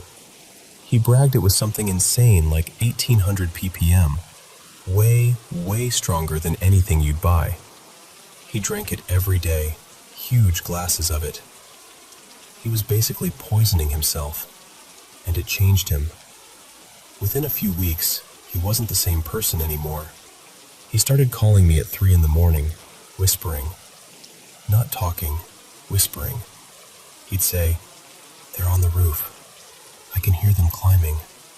Or, "There's something in my room. It's talking to me." I thought it was just paranoia, maybe a bad reaction to the gold or lack of sleep. But it got worse. One afternoon, I went to his place to check on him. His uncle, Stefan, opened the door. I'll never forget his face. Eyes red, like he hadn't slept, like he'd been crying for hours. He said, "He locked himself in his room. He won't talk to me. Maybe he'll talk to you." I walked down the hallway and knocked gently. "Amir, it's me." The door flew open so hard it hit the wall, and he grabbed my wrist and yanked me inside. He locked the door and pressed his back against it, breathing like he just sprinted for his life. His eyes, they were huge, wild, like an animal in a trap. He pointed at the ceiling with a shaking hand and said, "They're up there. They're waiting. If I go outside, they'll tear me apart." I tried to keep my voice calm. "Who's they, man?" He looked at me like I'd asked the dumbest question in the world. "The ones I see, the ones I hear, the ones I smell. They hate being seen for what they really are. They're rotten, they're ugly, they stink like corpses. They're demons." The way he said, "demons," it was like he wasn't just scared, he was already broken. About 10 minutes later, he suddenly stiffened, his eyes rolled back, and he collapsed into a seizure right there in front of me. We called an ambulance. His uncle was shaking, mumbling prayers. I told the paramedics I was his brother so I could stay with him. They loaded him in, hooked him up to everything. The nurse, Julia, sat on one side, I sat on the other, and the paramedic was facing us. The siren came on, and we took off toward the hospital. On the way, Amir grabbed my sleeve, pulled me closer, and whispered, "Brother, I can smell them. They're here." I opened my mouth to tell him it was just in his head. It was like something slammed down on the roof of the ambulance. Bang. We all froze. You could see it in everyone's faces. We each waited for someone else to say, "Oh, that's just a pothole," or "It's the stretcher," something normal. Then it came again, louder. Bang, bang, bang. The whole ambulance shook, rocking from side to side like we were being hit by waves. My heart just stopped. I thought, no, he's hallucinating. This is my imagination. This is nothing. Then I looked at the nurse. She had gone completely white. Her eyes were wide, staring up at the ceiling. Her hands were trembling. She whispered, "What the hell is that?" So it wasn't just us. The paramedic shouted toward the front, "Hey, slow down. You're losing control back here." The driver yelled back, "I am slowing down. Something's wrong with the van." And the banging didn't stop. It got angrier, heavier, like something big was crawling all over us, throwing itself against the metal. Then the smell hit. It rolled in like a wave, thick, wet, choking. Imagine the worst rotten meat you've ever smelled and multiply it by 10. It stuck to the back of my throat. My eyes watered. Under the noise, I started hearing these low, guttural growls. Not from my friend. Not from any human throat. It sounded like something trying to form words, but not quite managing. The driver suddenly shouted, voice cracking, "This is really fucked up." He begged the paramedic for a cigarette, just so he'd have something normal to focus on. For a second, I almost told him to light it. Fire, smoke, anything human, anything ordinary to break that moment. And then, Just like that, silence. No more banging, no more growling. The smell faded like it had never been there. By the time we pulled up to the hospital entrance, everything was quiet. Too quiet. Later, when things calmed down and Amir was somewhat stable, he kept saying, "At least now I know I'm not crazy. You felt it too. She headed it too." And he was right. We did. We spent weeks trying to rebuild his mind. Medication, therapy, talking, grounding. Slowly, he stopped calling at 3 a.m. Slowly, he laughed again. Eventually, he could talk about that ambulance ride and half joke about it. But for me, it didn't end there. That night was like a door opening. Ever since then, I've been experiencing things I wish I could just write off as stress.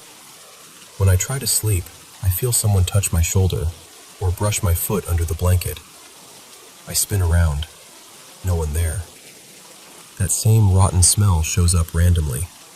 I'll be in the kitchen or sitting on the bus, and suddenly it's there, curling into my nose, just for a second, then gone. Sometimes I feel eyes on me in the dark. Not the normal, I'm a bit creeped out feeling. This deep, heavy awareness that something is watching, just outside the edge of what I can see. I hear whispering right next to my ear as I'm falling asleep. Not words I can understand, more like breath that tries to be language. I jerk awake, gasping, heart racing, lungs burning like I'd been underwater.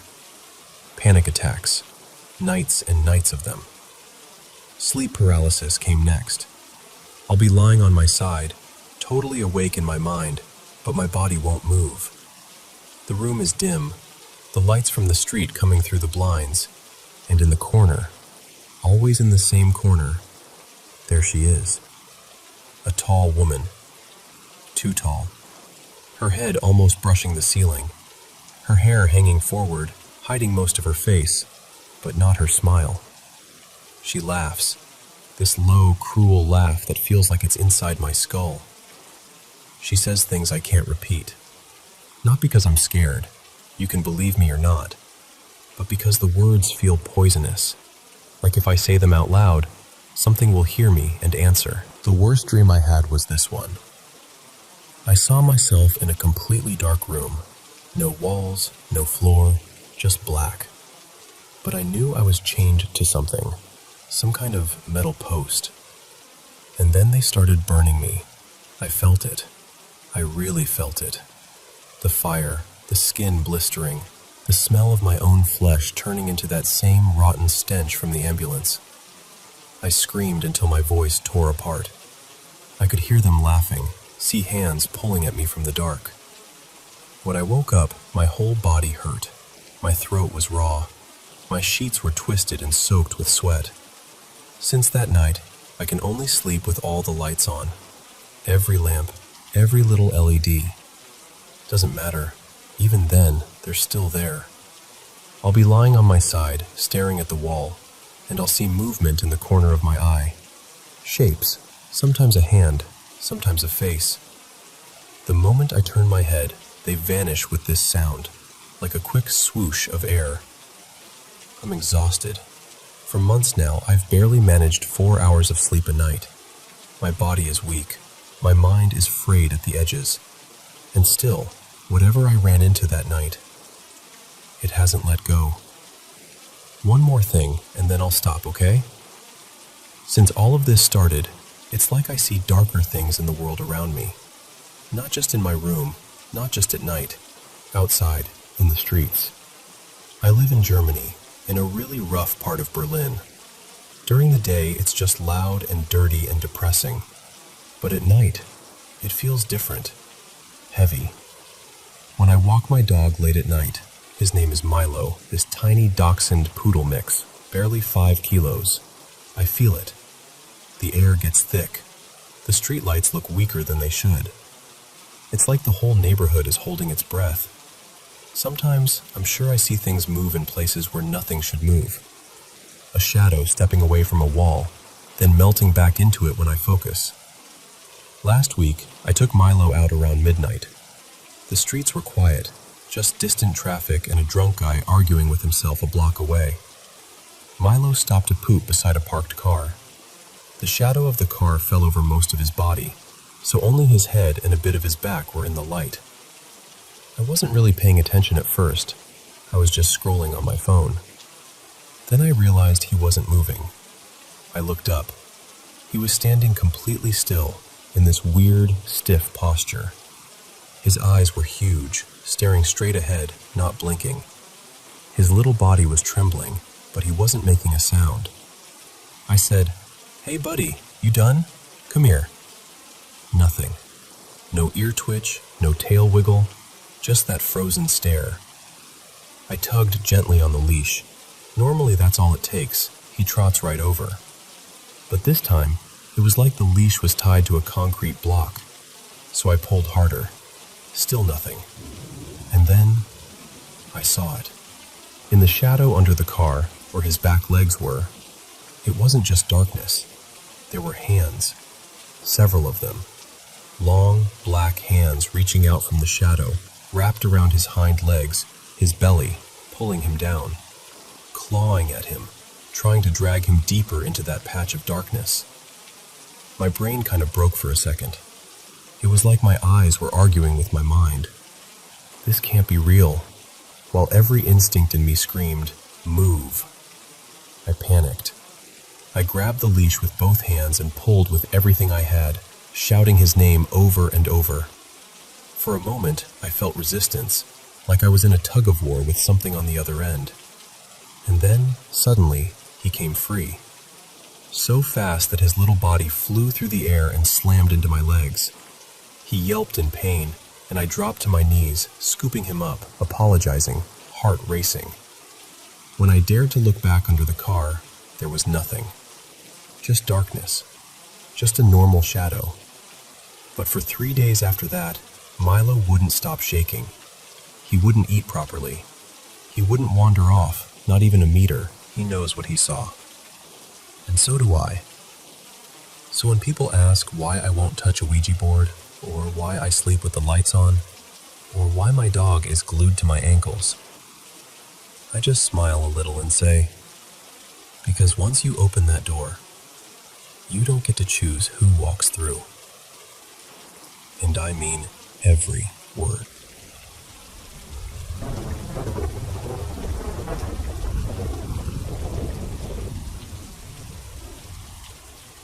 So, let me just start from the beginning. We've only been in our new build place here in the UK since January. It's me, my husband Dan, and our 21-year-old son, Leo, all rattling around this very normal, very unhaunted semi. Or so I thought.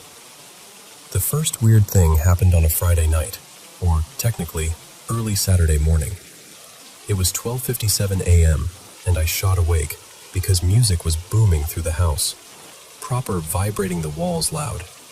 It took me a second to realize what the song was. It was Stronger by Kanye West. Just that heavy beat thumping through everything.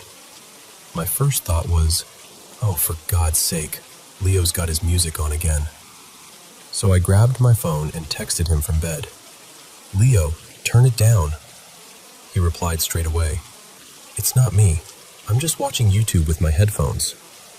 That's when I noticed how much bass there was. It didn't sound like it was coming from his room. So I opened our bedroom door, stepped out onto the landing, and just listened.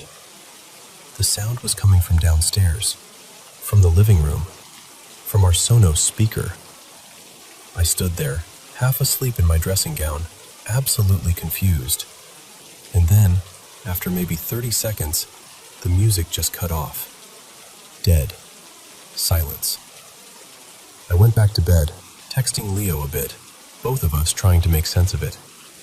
When Dan woke up properly in the morning, I told him what happened and said, "I can't believe you didn't hear any of that. Our bedroom's right above the living room." We decided it must have been some random glitch. Annoying, but whatever. We kind of laughed it off. I really wish it had stayed that simple. The next night, just after midnight, 12:06 a.m., both of us woke up at the same time. This time it wasn't Kanye. It was Footloose, blasting out like someone was having an 80s dance party in our lounge. Dan sat bolt upright and just went, "What the hell?" and leapt out of bed. He ran downstairs to see what was going on. While he was down there, the music stopped again. So he came back up and was like, "There's no one there. Nothing's on." He was literally just stepping back into the bedroom when the music started again. Same speaker, different song. Now it was Cyndi Lauper, "Girls Just Want to Have Fun," pouring out of our Sonos like we'd hit shuffle on some hen party playlist. Dan grabbed his phone and opened the Sonos app while we were both sitting on the bed. On the screen it said, "Recently played, family favorites." The music had gone quiet again at this point, so we were just staring at the app, trying to figure out who or what was controlling it. And then, right in front of us, family favorites just disappeared. The recently played section went completely blank and said, nothing. We just looked at each other. A second later, at the bottom of the app, a little bar popped up. Cyndi Lauper, song title, the volume slider, the play pause button, all the controls you see when someone is actively playing something. We hadn't touched anything. We were literally just watching. As we stared at the screen, it changed from paused to play all on its own, and the music started up again downstairs. Dan hit pause. It stopped. Then it flicked itself back to play. He paused it again. It turned itself back on. This went on for a few seconds. Play, pause, and then we watched, horrified, as the volume slider started creeping up. Not in little jumps, but smoothly, like someone was dragging it up. Dan pulled it straight back down. A second later, it started climbing again. Higher, higher, all the way to maximum. He kept fighting it, trying to drag the volume down, hitting pause, but it was like something else was fighting back. And then the song changed. That's when it stopped being funny. Suddenly, instead of Cyndi Lauper, this really eerie, old-fashioned voice came on. Tiny Tim, singing Tiptoe Through the Tulips. I don't know if you've ever heard it in the middle of the night, in a dark house, after your speaker has apparently developed a mind of its own, but it is horrible. The second that song started, something in me just snapped. I burst into tears. I wasn't even embarrassed about it. I just felt this cold, horrible dread in my chest. Dan went completely pale, and he is not a man who scares easily. He's 6'3", works with his hands, runs his own trade business, very practical, very, there's always an explanation kind of person. And he just looked at me and said, "We're turning it off. Now." We both got up, went into Leo's room first, just to check. He was out cold, fast asleep, the proper deep breathing, tangled in his duvet kind of asleep. No phone in his hand, no smirk, nothing. There is just no way he was orchestrating any of this. It's not even his sense of humor. So we went downstairs together. The house felt wrong. I don't even know how to describe it better than that. Just heavy and still. The music was still playing that Tiny Tim song, quietly now, like it was taunting us. We walked into the living room, and there was the Sonos speaker, little green light glowing like everything was totally normal. Nothing else was on. TV off. No laptops, no other devices. Just that light. We both just stood there for a moment. For the first time in my life, I found myself silently saying the Lord's Prayer in my head. I'm not religious at all, but in that moment I was like, if anyone is listening, please make this stop. Dan unplugged the speaker at the wall. The music cut out instantly. No fade, just gone. The light went out. The app on his phone went blank. No recently played, no cue, nothing. It was like it had never been on. We went back over everything we could think of. The soundbar is only connected to the TV. Only Dan even has the Sonos app on his phone. We don't have any other smart speakers set up in the house. We've got 2 old Alexas in a box somewhere from the move, but they're not even plugged in. There's no Spotify or anything else directly linked to the singer. Our Wi-Fi is locked down with a strong password, no neighbors piggybacking or anything like that. And it wasn't our son. He had work early the next morning. He was exhausted, and honestly, it's just not in his nature to pull a stunt like that, especially in the middle of the night. So here we are. Logically, I know there must be some explanation, some glitch or hack or something that a tech person could walk in and point out. But in the moment, watching that volume bar drag itself to max, hearing that weird old song kick in by itself, feeling the whole house vibrating, it felt like something else. Like something was in our home with us, playing with us. I keep telling myself it's just a speaker, just software, just a bug. But if I'm being completely honest, when I think about that tiny green light in the dark and that voice singing "Tiptoe Through the Tulips" at 1 a.m, yeah, it still makes my skin crawl.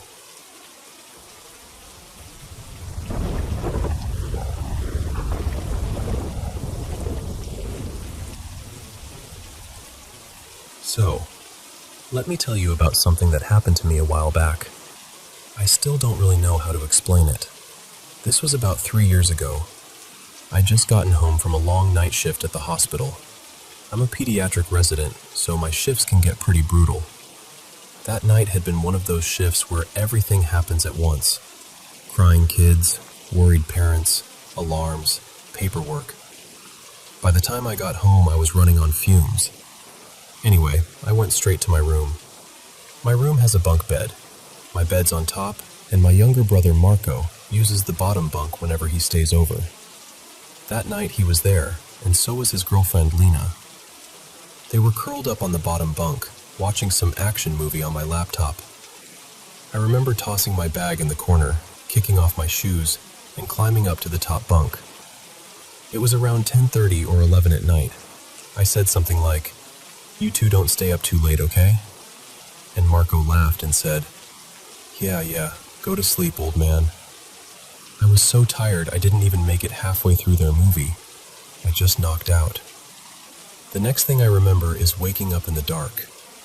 You know that weird feeling when you wake up and the world feels too quiet? That's how it was. No movie playing, no whispers, no one walking around. Just silence. My room was completely dark, except for that faint bluish light coming in from the street lamp outside. I reached for my phone under my pillow and checked the time. It was 4:47 a.m. At first I was like, wow, I actually slept. And then I thought, wait, did Marco and Lena stay the night? Because Lena's parents are really strict. They never let her stay past midnight. Ever. Curious, I leaned over the side of the top bunk and looked down. Marco was there on the bottom bunk, sleeping on his side facing the wall. I could see his messy hair and his arm hanging a little off the edge of the bed. And next to him, tucked in under the same blanket, was Lena. At least, I thought it was Lena. She was lying on her back, eyes wide open, staring straight up at me. At first it didn't bother me. I just assumed she couldn't sleep or she'd woken up when I moved. So I whispered, "Hey Lena, you okay?" Nothing. She just kept staring. No blink, no little smile, no hey, just still. I tried again, a little louder this time. "Lena, you good?" Silence. That's when this little knot formed in my stomach. Because Lena is usually really polite, kind of shy even. If she couldn't sleep, she'd at least whisper something back, or laugh, or ask why I was whispering like a weirdo from the top bunk. But she didn't move. Not even a twitch. Her eyes were just locked on mine. For a moment I thought, maybe she's annoyed I woke her up. Then my brain caught up with the rest of me. Wait, her parents. Her parents would never let her stay this late. and it was almost 5 in the morning. I tried to rationalize it. Maybe they made an exception. Maybe she texted them and they said it was fine. I was exhausted, and honestly, at that hour, your brain will accept almost anything so you can go back to sleep. I decided I needed to pee before trying to sleep again, so I started climbing down the ladder. The whole way down, I could feel her eyes following me.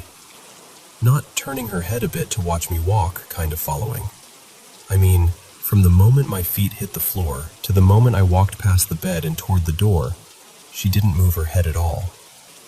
Just her eyes, tracking me. Still no blinking. Still no expression. I didn't say anything else. I suddenly didn't feel like talking. I splashed some water on my face, tried to shake it off. Told myself I was just overtired and imagining things. Long shifts mess with your head. You start seeing shadows move, hearing your name when no one said anything. I tried to put it in that category. On my way back, I hesitated in the doorway for a second. The room was exactly the same. Marco, asleep. Lena, lying on her back, eyes open, still staring in my direction. At that point, you'd think I'd freak out, right? But I didn't. I was so drained that my brain basically went, you know what? Nope, we're not doing this. We're going back to bed. So I climbed up to the top bunk, carefully, trying not to think too hard about the fact that someone who shouldn't be there was watching me. I lay down, turned my back toward the wall, and pulled the blanket over my head like a kid. I told myself, sleep. You have rounds in a few hours. Just sleep. Somehow, I did. In the morning, sunlight was leaking in through the curtains, and the whole thing felt like a fuzzy, uncomfortable dream. Marco was awake, sitting on the edge of the bed, on his phone. The bottom bunk was empty. So I asked him, "Hey, what time did Lena end up going home? Her parents didn't get mad." He frowned at me. "What do you mean?" "I mean, she stayed late, right? Like, really late. I saw her here at almost 5. He blinked a few times, then laughed like I was messing with him. "Dude, I took her home before 1. Her dad would murder me if she stayed later than that. You were already snoring when we left." I just stared at him. "No, I woke up at 4:45. I saw you sleeping and Lena lying next to you. She was awake. She was staring at me. I even talked to her." Marco stopped laughing. He pulled out his phone and showed me his chats with her. There was a message from around 12:40 a.m. "Just got home. Thanks for the ride." And his reply at 12:42. "Text me when your dad stops glaring at me." So, yeah, according to him and her, she'd been home for hours by the time I woke up. I remember feeling this cold wave wash over me. My room suddenly felt smaller, like the walls had moved in a little. That bottom bunk, where I'd seen her, where that thing had been, was just an ordinary bed again. Marco kept saying, "You must have been dreaming." But I know what dreams feel like. I know what it's like to wake up confused and piece together weird fragments. This wasn't that. I was awake. I checked the time. I climbed down the ladder. I walked past the bed. I went to the bathroom. I came back. I remember the cool tile under my feet, the sound of the bathroom fan, the way the hallway light looked under my door when I came back in. And most of all, I remember those eyes. Too still, too focused, like someone wearing a mask of a face I recognized, but not quite knowing how to use it. Even now, I don't know what I saw. I don't throw around words like ghost easily, and I'm not someone who jumps to supernatural conclusions. I work in a hospital. I believe in medicine, in facts, in test results. But that night, I can't explain it. I can't file it away neatly in the "just a dream" folder. All I know is this. At around 4:47 a.m., in my dark, quiet room, Something was lying on the bottom bunk beside my brother, and whatever it was wearing Lena's face.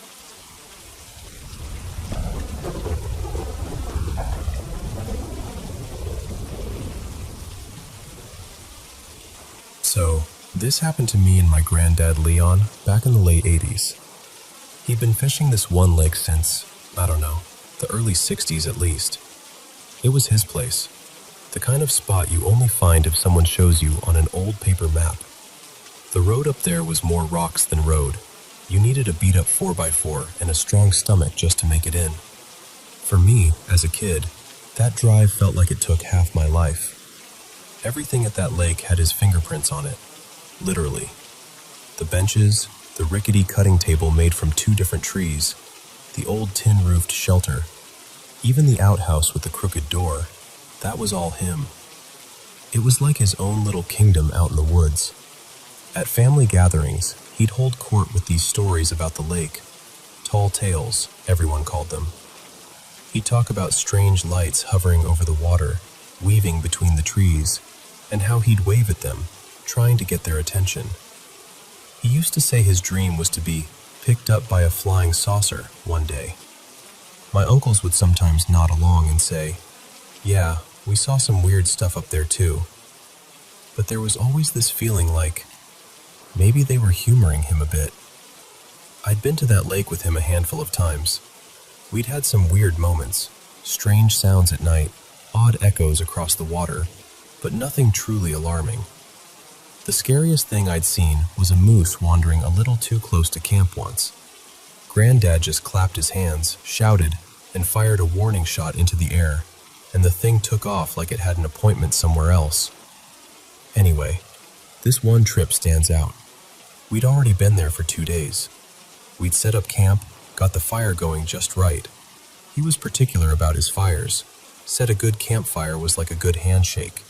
It tells you the kind of person you are.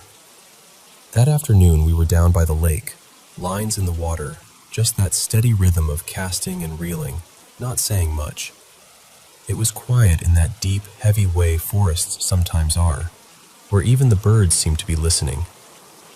I got a bite, good one too. Rod bent, line singing. I remember my hands shaking a little from the fight. I finally pulled in this beautiful, fat rainbow trout, big enough that Granddad let out this low whistle. We got it up on the old cutting table, and that's when things got weird. Right away, we both noticed the skin looked off. At first, I thought it was just the way the light was hitting it, but when I leaned in, I saw these raised patterns all over its body. Not just scars or bumps, patterns. The skin was bubbled out in these tight little lines, forming shapes that didn't look natural at all. There were spirals, perfect straight lines, little squares and triangles, shapes inside other shapes. It honestly looked like someone had etched crop circles into the side of this fish. You could run your fingers over it and feel the ridges. It wasn't just color, it was texture. I remember thinking it looked like some kind of underwater hieroglyphics. Granddad absolutely lost it, in the best way. He pointed at the fish and yelled, "You see? You see? I told you there's something about this place." He was laughing and almost crying at the same time, just overwhelmed. He kept saying, "They marked it, they marked it." And I had no idea who they were, but I knew he meant those lights he always talked about. Then, in the middle of all that excitement, he suddenly got real serious. "We gotta go," he said. "We have to take this back to town. We'll show the paper. They'll put it on the front page. People are finally gonna believe me." This was way before everybody had a phone with a camera in their pocket. If you didn't have a picture, you needed the local newspaper to vouch for you. We finally got everything loaded into the truck. The fire was out. Camp was just a flat spot again, and we were about ready to climb in and head back to town. Then Granddad paused, hand on the truck door, and said, "I want to look at it one more time." So we walked back to the ice chest, popped the lid open, and there it was, the trout. Only now, it looked completely normal. No raised lines, no spirals, No crop circle designs.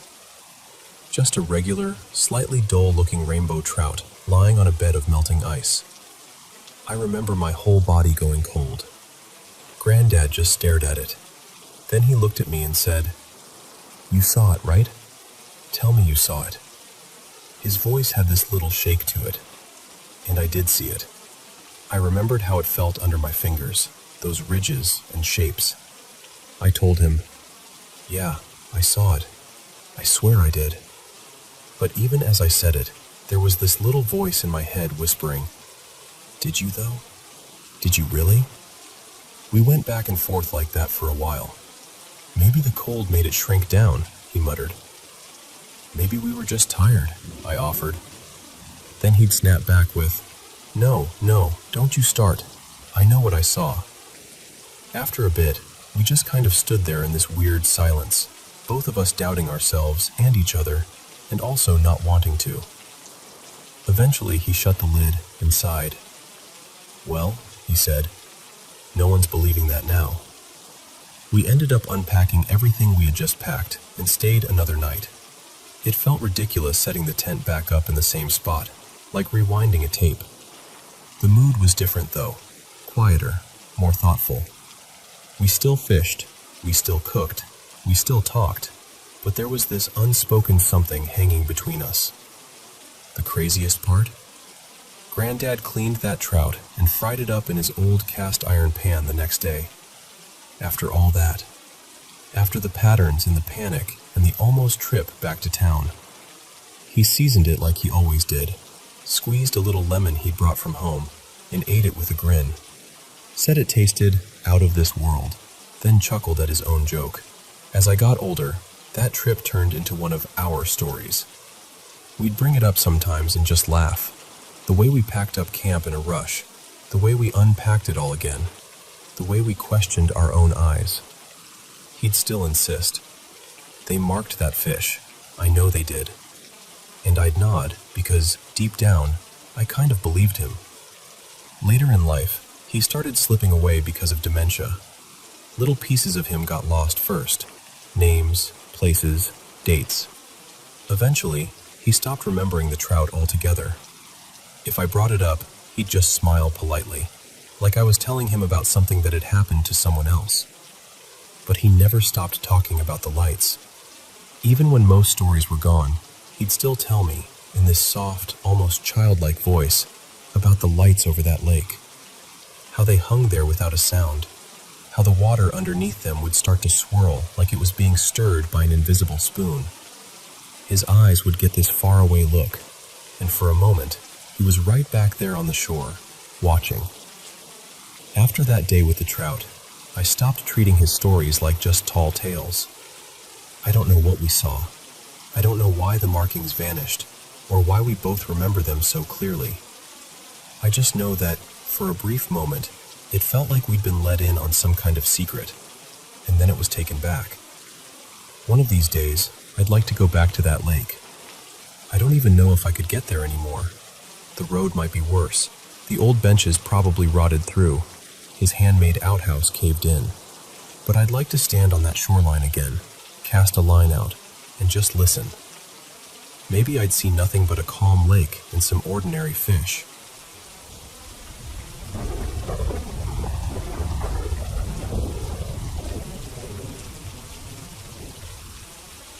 Okay, deep breath. I've literally said a quick prayer before telling you this, so just know I'm not sharing it to scare you, just to be honest about what happened. So, picture this. It's a rainy Friday night, and I'm at my Nana Rose's house with my best friend, Lena. We're bored out of our minds, curled up on the couch, binge-watching paranormal videos on YouTube. Those exploration channels where people sneak into abandoned hospitals and hear weird stuff through spirit boxes.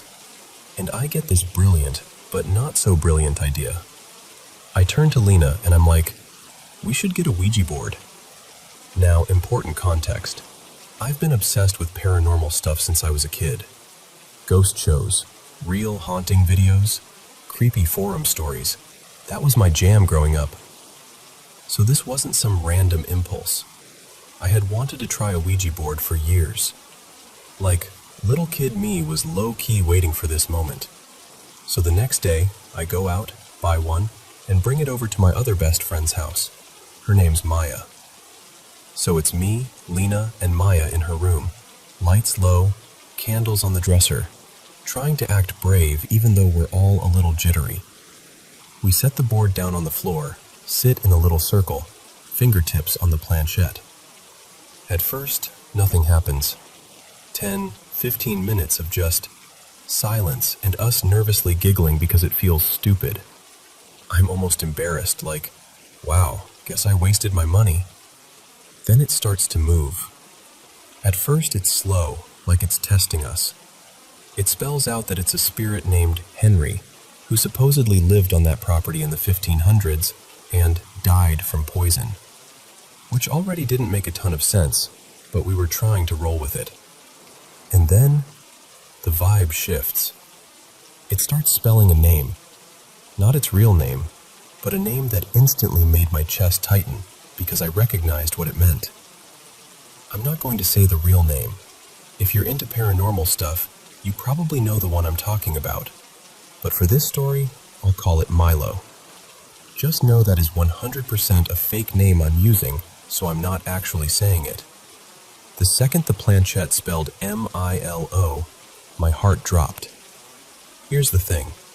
None of my friends knew anything about this specific demon.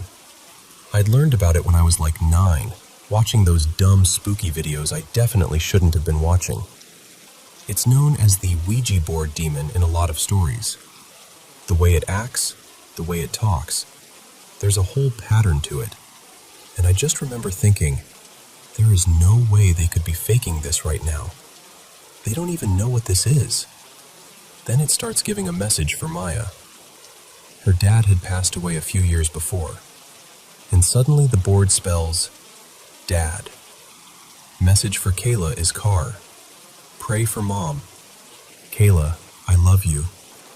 Promise, pray for Mom. Kayla is the name I'm going to use for my friend here, instead of her real one. We all just stare at each other. Because her dad did die in a car accident, and her mom does struggle with addiction. None of that is new to us, but the board didn't know that. There was this heaviness in the room like the air got thicker. Then it spells out her ex's name. Full name. Mentions little specific details about him. Stuff we hadn't talked about that night at all. We're freaked, but of course it's my turn next. Immediately, it goes back to M-I-L-O. Then it spells out my ex's name. Again, full name. After that, it spells cry and 17. Then the board randomly says, stop talking to Eli. Eli is the fake name I'm using for the guy I was talking to back then, who, funny enough, I did end up dating later on. It spelled his name clear as day. No hesitation, no guessing. Then it switches back, spells my ex's name again, and goes, not nice. And then a really creepy pattern starts. It keeps flipping between things about my ex and the words, open door. We're in Maya's room. The bedroom door is closed. Every time we ask who we're talking to, it jumps between my ex's name, emotional words like cry, and then open door, over and over again. Like something's trying to get us to let it in.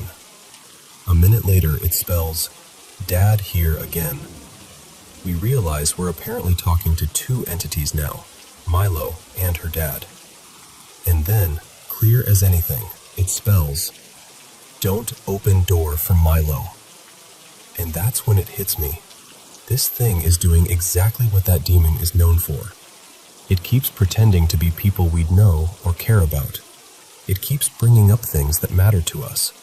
It even spells its name the same way every time, but slightly altered. One letter off here, one letter off there. Just enough to be almost the same, but not quite. I hadn't thought about that demon in years, not since I was a kid. And suddenly every video, every warning, every don't mess with this thing story is coming back to me. I'm sitting there thinking, oh my God, I know exactly what this is. And I swear to you, I was not moving that planchette. I know everyone says that, but I genuinely wasn't. And my friends had no clue about any of this background. They weren't even into paranormal stuff like that. At some point, the board tells us, "Don't help demon." Maya and Lena are terrified at this point. They want to stop, say goodbye, be done. And here's the weird part. I did not want to stop. I got irrationally angry when they said they were done. That's not like me. I'm usually the cautious one. They both say goodbye and remove their fingers. I know the rule. Everyone has to say goodbye to close it properly. I know that. But something in me refuses. I keep my fingers on the planchette. I don't say goodbye. I can't explain to you why. It felt like I needed to keep going, even though I knew better. That week, everything went sideways. Within days, Maya dislocated her knee doing something super normal, nothing risky. I got horrible news back from my doctor about a health issue I had been ignoring. Kayla suddenly broke up with her boyfriend of 3 years, completely out of nowhere. Lena, who had never struggled with mental health before, spiraled into this intense depression. She said she felt like something was constantly watching her. At the time, we didn't put it all together. It just felt like a really awful week. But all of it, every single thing, happened right after we used that board. The weirdness didn't stop either. For over a month, we all had little things happen. Nightmares, knocking sounds, that feeling like someone's standing in the corner of your room when the lights are off. You know when you feel like you're not alone, but you can't prove it? It was like that, but turned up. Eventually, we were like, okay, this is not normal. We wrapped the board in an old pillowcase, took it to the house I stayed at with my grandma, and locked it in a closet. I shoved it way in the back and slammed the door. I have not opened that closet since. Here's where it gets extra creepy. She goes, "It was the strangest thing. Some kids came to the door the other day, and when I asked their names, they all gave me the same weird one. They said their name was..." And then she says the name. The actual name. Not Milo. The real one I refuse to say. My stomach dropped into my shoes. There is no way she would have known that word, or known to say it to me. When I tell you I almost started crying right there at the table. After that, I reached out to a friend of mine who's a medium. I'll call her Riley. I didn't tell her much, just that something felt off and we'd messed with a Ouija board. She didn't know the details at first. She starts checking in with us one by one and later tells me she felt personally attacked, just trying to connect and figure out what was around us. She said it wasn't just passing through, it was tied to us, especially to me. That was enough. I was done. I will never touch a Ouija board again. Ever. I don't care how curious I am or how controlled it seems. I'm not saying everyone will have the same experience, but I know what happened to us, and I know how it made us feel. When we sat on that floor, all of us crying, none of us were moving that board. We were genuinely shaken. I haven't talked about this in years because, honestly, I didn't want to give it energy. I didn't want to feed into it. But I also felt like I needed to tell this story. Maybe as a warning. Maybe just to get it off my chest. So yeah, that's my Ouija story. I don't claim any negative energy from this. That spirit, that thing, whatever it was, has no power over me anymore. I've prayed, I've cleared my space, and I've moved on. If you're curious, you can look up the famous Ouija board demon and read how it behaves. The way it pretends to be familiar, how it targets your interests and soft spots, how it changes one letter in its name.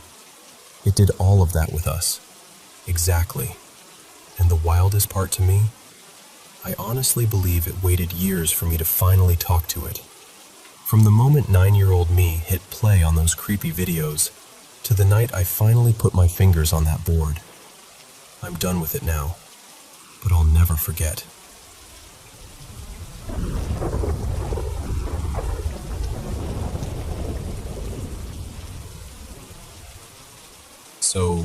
Okay, let me just tell this like I would if we were sitting on a porch somewhere. This happened in the summer of 2024, out in western Massachusetts, near where I live.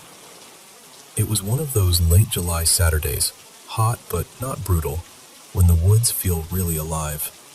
It had been a really good year for foraging. The year before, everything was just soggy and miserable. But that summer, the rain and sun actually cooperated for once. For context, my neighborhood backs right up to conservation land, so if I want to go into the woods, I don't pack up the car or anything. I literally walk out my back door, past the brush line, and I'm in it. That day, I took one of my dogs with me, my nervous one, the one who's usually kind of shy with new people.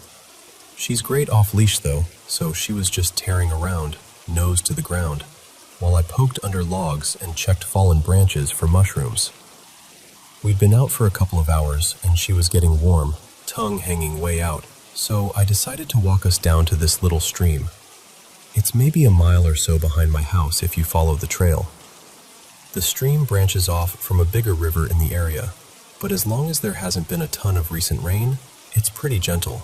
Slow water, lots of rocks, perfect for the dog to splash around and cool off. I sat down on the bank. It was buggy, but not terrible. A few mosquitoes here and there, the usual buzzing. My dog was hopping in and out of the water, doing zoomies in the shallows. After a bit, I heard splashing from upstream. At first I thought it was my dog, but she froze, ears up, staring in the same direction.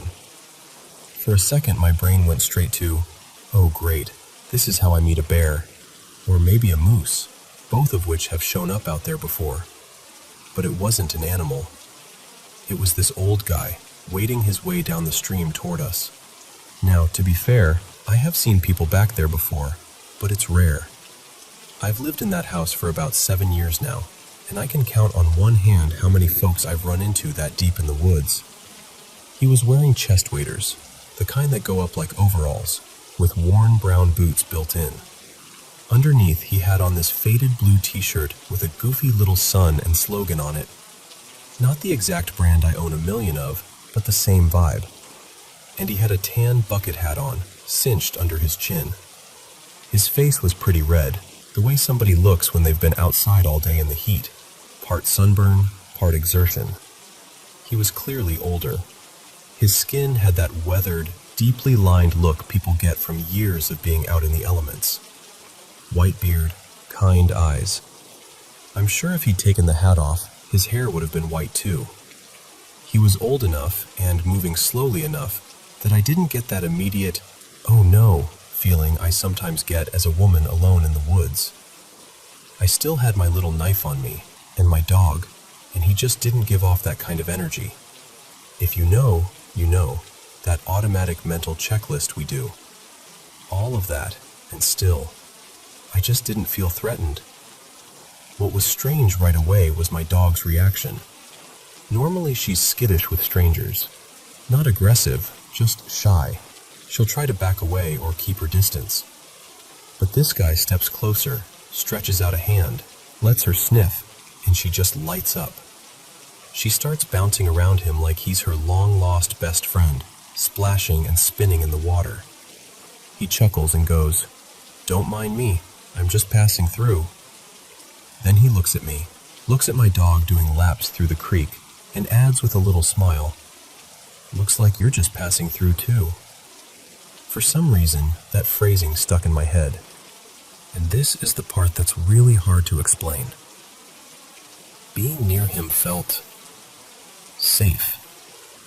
Not just, oh, he seems harmless, safe, but this deep, full-body calm, like my nervous system finally took a breath.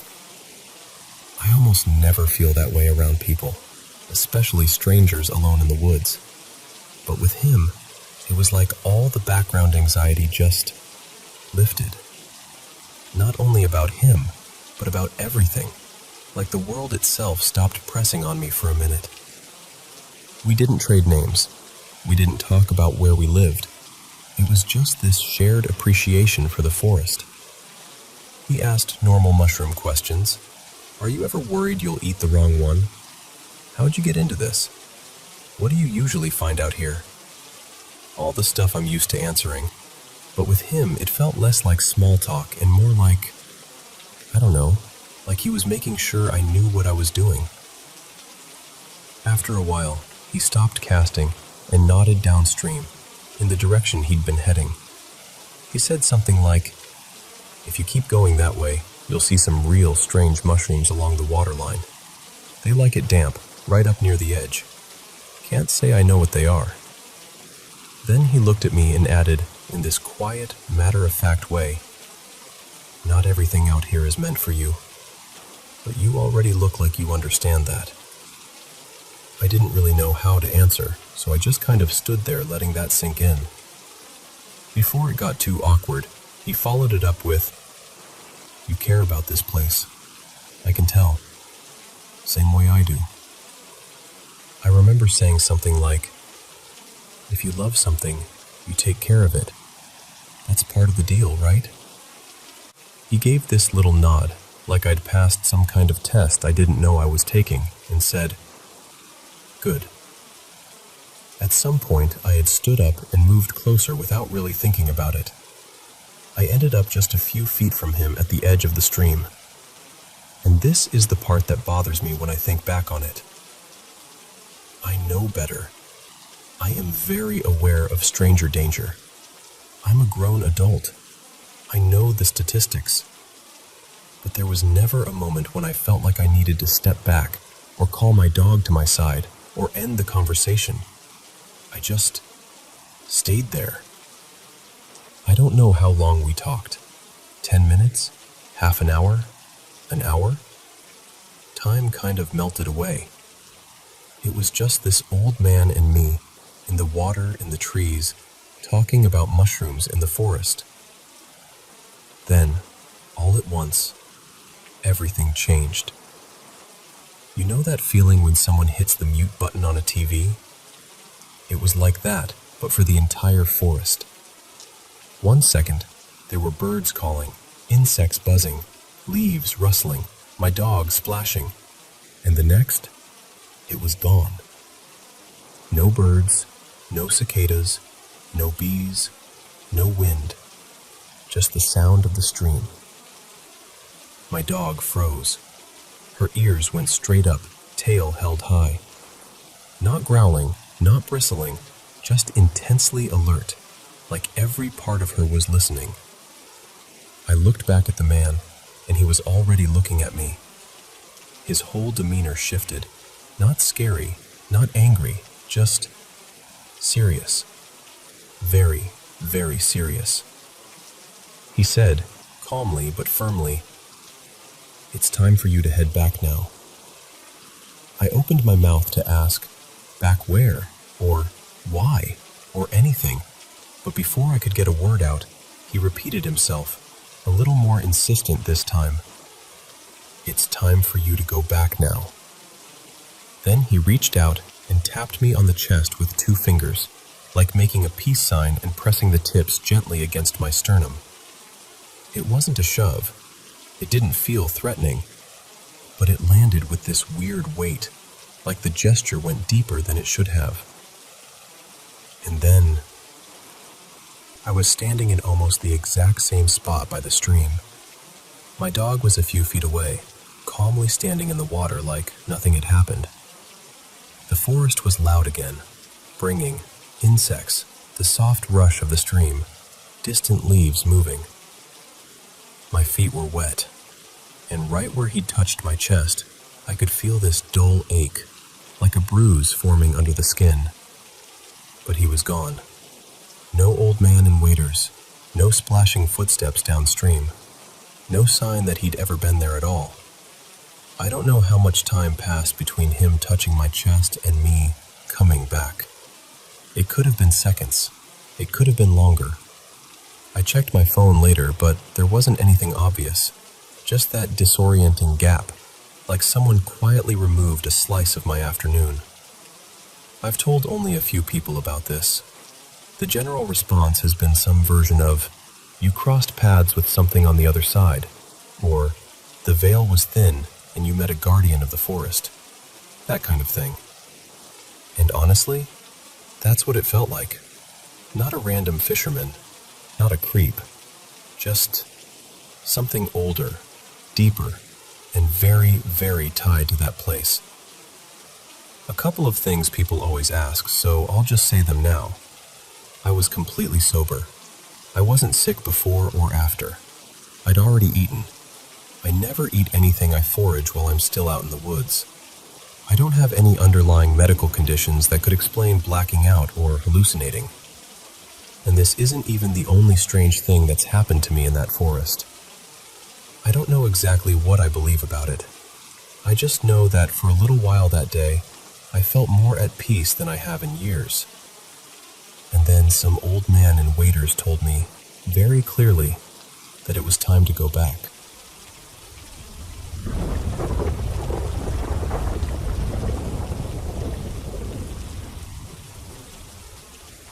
So, I've been carrying this story around for years, and I still don't really know what to make of it.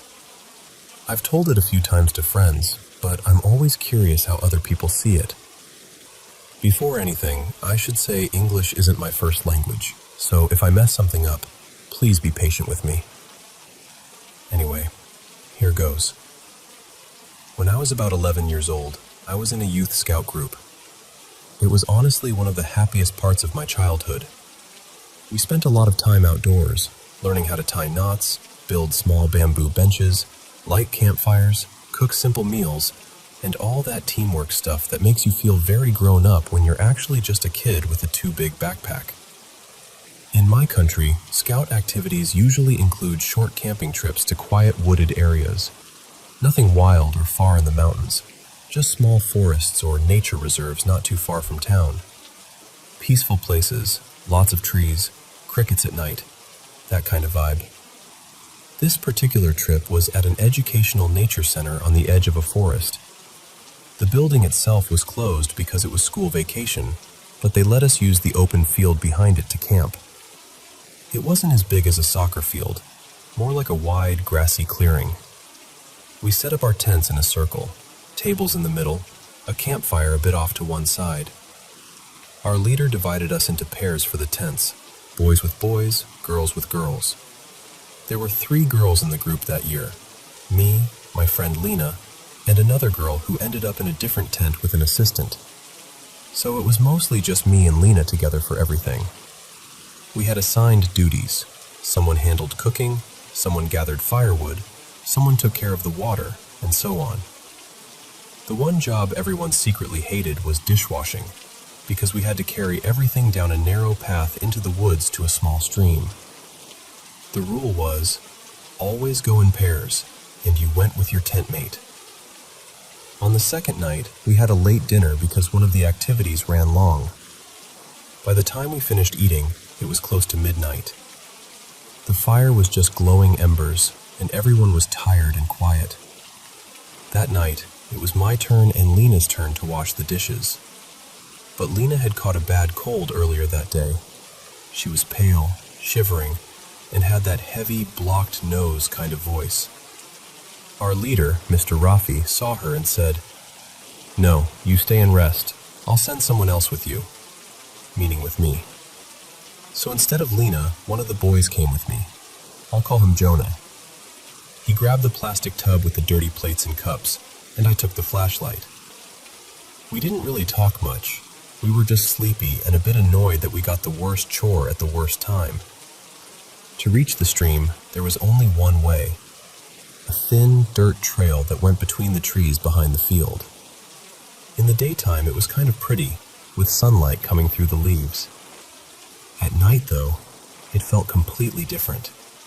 It was really dark, and the only lights were my little flashlight and a small slice of moon peeking through the branches. The path was just wide enough for one person at a time, so Jonah walked behind me, carrying the dishes, and I walked in front with the flashlight. We followed the trail for maybe 3 or 4 minutes, long enough for my heart to start beating a bit faster than usual. The air felt colder down there, damp from the stream. I could hear the water before I saw it. When we finally reached the stream, I lifted the flashlight to see where we could put the tub down.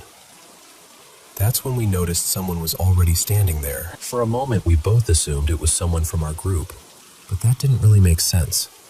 Everyone should have been in their tents, and we hadn't seen anyone else leave the campsite. I remember Jonah whispering, "Who's that?" I didn't answer.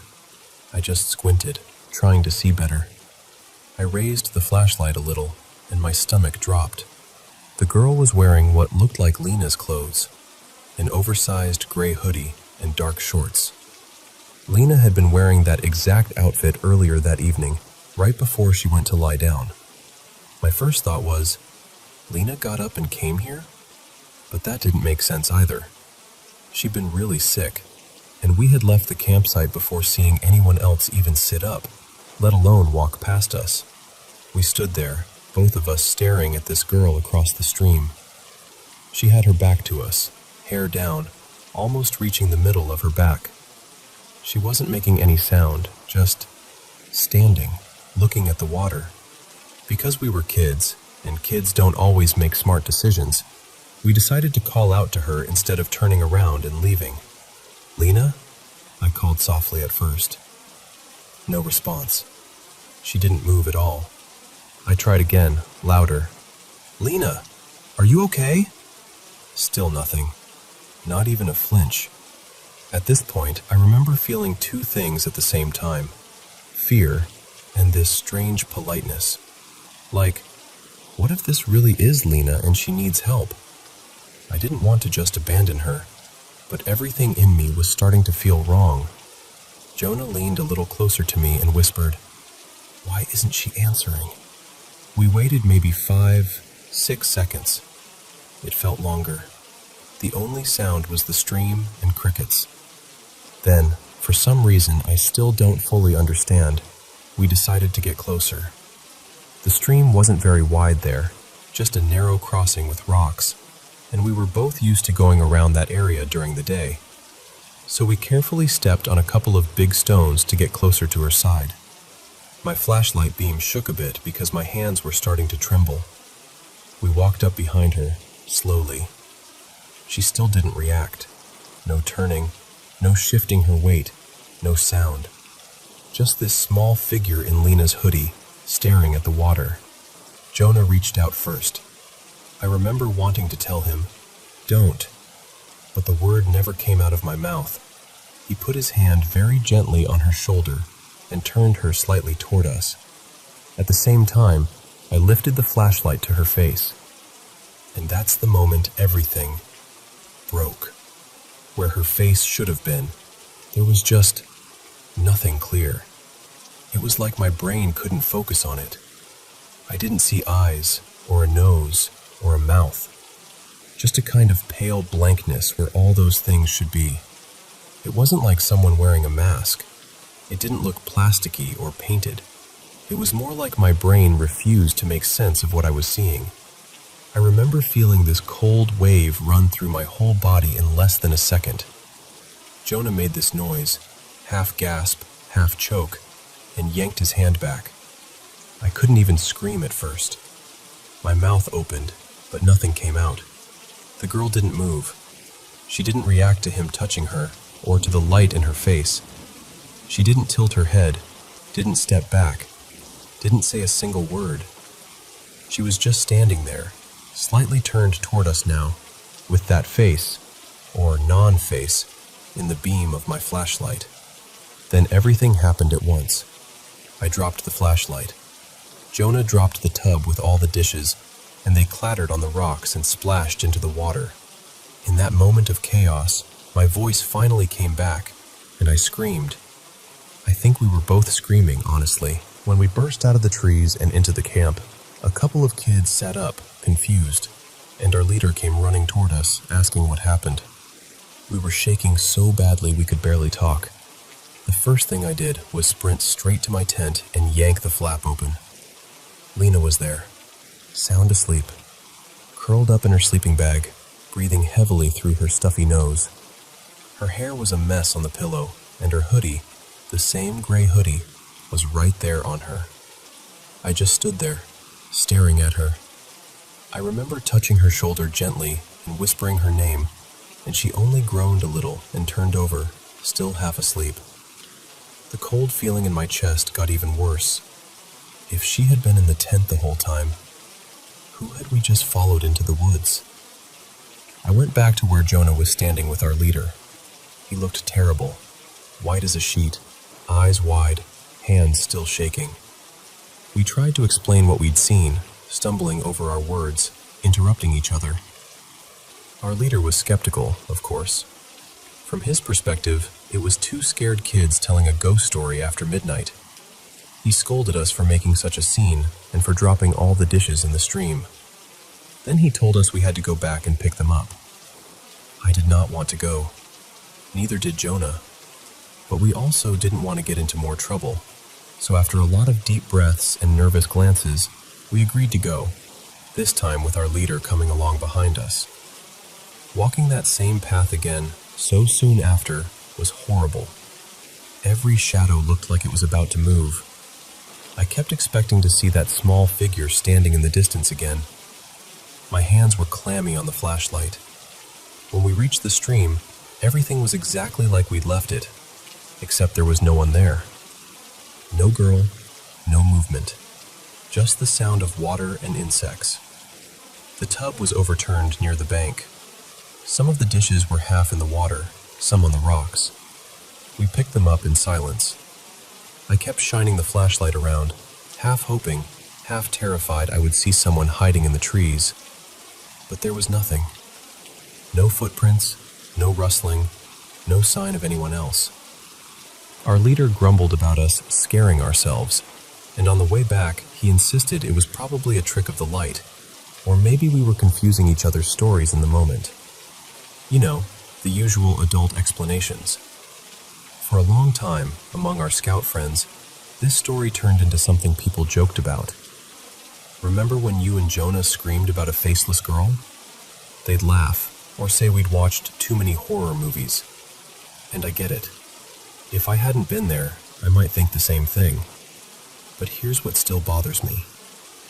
We both saw the same thing, at the same time, before we had a chance to influence each other's memories.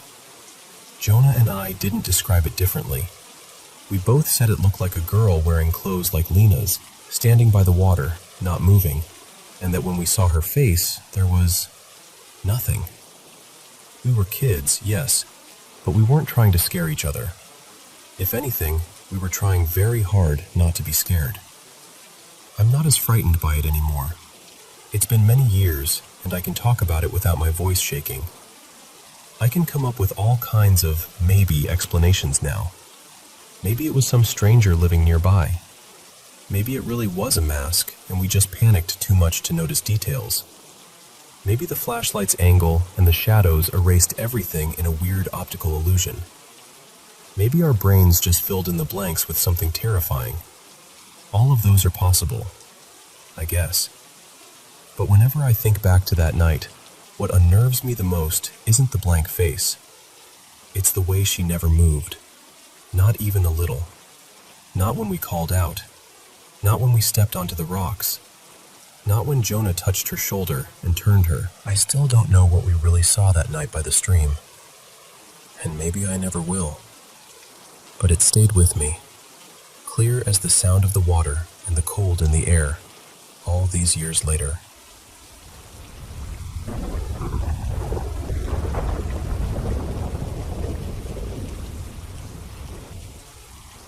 So, let me tell you about the strangest job I've ever had. Last year, I was working as a compounding pharmacy intern. It was my very first time working in a real lab, and I was honestly so excited. You know that mix of nerves and pride? That was me, in my little white coat, thinking, wow, I'm really doing it. If you're not familiar, a compounding pharmacy is where they make customized medications, like tailored doses, different forms, special ingredients, very specific to each patient. My job wasn't glamorous or anything. I mostly bottled the medications, labeled them, checked the tags. Basic stuff. But for a first experience, I thought it would be great. I got the job because a friend of mine, Julia, recommended me. She was like, "You'll learn a lot, and the boss is chill." so I trusted her. The work itself was fine. The place, though? The place was wrong. The pharmacy was in this old 2-story building on a quiet street. From the outside, it looked more like someone's grandmother's house than a lab. It had that faded paint, narrow windows, and this tiny, squeaky gate. When I first saw it, I remember thinking, are we sure this is up to code? But I was an intern, so, I kept that to myself. Inside, it felt like they had taken a normal family home and just forced it into being a pharmacy. The front, where the customers came in, was okay. But the back area? A chaos of boxes, old shelves, and patches of mold creeping along the walls. The smell of damp plaster never really went away. To get to the lab, you had to go up this narrow wooden staircase. Every step complained. I swear, it sounded exactly like the stairs in horror movies. Those groans and pops that make you look over your shoulder even when you know no one's there. And then there was the last step. I started calling it the ghost step in my head. Every time I walked down the stairs, it felt like that last step wasn't really there, like my foot just dropped a little too far. I'd stumble, catch myself, and my heart would leap into my throat. It happened so often that it stopped feeling like clumsiness and started feeling like something was waiting for me to miss. The whole building had strange details like that. There were multiple doors that went nowhere. One was screwed shut. Another was blocked by a tall shelf full of dusty binders. Another opened into a wall that had clearly been built later. It was like the house had a layout once, a normal one, and then somebody decided to mutilate it. Upstairs, the lab itself was divided into several small rooms. One for capsules, one for creams and gels, one with the big machines, and a storage room. All of them were connected by this long, narrow corridor that was always darker than it should have been, even with the lights on. Light just didn't seem to stick to that hallway. And the people, well, let's just say they weren't the comforting kind. Most of the staff were polite on the surface, but very cold underneath. You know those coworkers who never actually help, but always complain? A lot of that. Very selfish energy. Everyone doing the bare minimum, always watching each other, but never really seeing each other. Now, here's an important detail. I was almost always the last one to leave the lab. At first, nothing super strange happened. The place creeped me out, but it was just a vibe. You know when you feel uneasy, but you can still explain it away? Old building, dark hallway, weird mold, unfriendly coworkers. Okay, fine. But a few months in, that changed. There was this guy who worked the shift before mine. Let's call him Paolo. He wasn't friendly, but he wasn't rude either. Just quiet, very serious. Every day when he finished, he'd pass by the doorway, look in, and say a simple, "Ciao," or "See you." Then he'd go down the stairs, and I'd hear his steps fading away. One evening, around a little after 6 p.m., I was alone in one of the smaller rooms. Door closed, finishing some labels. It was one of those evenings when the sky outside turns this grayish blue, and you can't really tell how late it is. And then I heard footsteps on the stairs. Slow, steady, coming up. Wood creaking under each step. My first thought was, oh, Paolo forgot something. So I called out, "Paolo, is that you?" Silence. The footsteps kept coming. Up the stairs, onto the hallway, past the door of the room I was in. They didn't stop. They just moved through the lab. No voices, no doors opening, nothing falling, no bags rustling. Just the sound of someone walking. You know that cold feeling that starts in your chest and spreads to your fingers? Yeah, that. I didn't open the door. I just froze. I held my breath and listened, hoping weirdly that I was wrong, that it was just the building creaking. But it wasn't. They were footsteps, heavy enough to make the wood respond. Eventually, the sound faded, and I forced myself to go downstairs and ask my boss, Ricardo, if he'd been up there. He looked surprised and said, "No, I've been here at the counter the whole time. Why?" I just laughed it off. Nothing. I thought I heard someone." Inside, though, I was rattled. After that day, things escalated. It became normal, too normal, for me to hear footsteps or soft whispers when I was alone in erupts. The whispers were the worst, because I could never quite make out the words. It was like standing next to a closed room where two people are talking very quietly. You can't hear what, but you know there are voices. I started to wonder if I was losing my mind. That's when I began wearing headphones with music. It was against the rules because of biosecurity, but honestly, I didn't care anymore. Fear felt worse than getting scolded.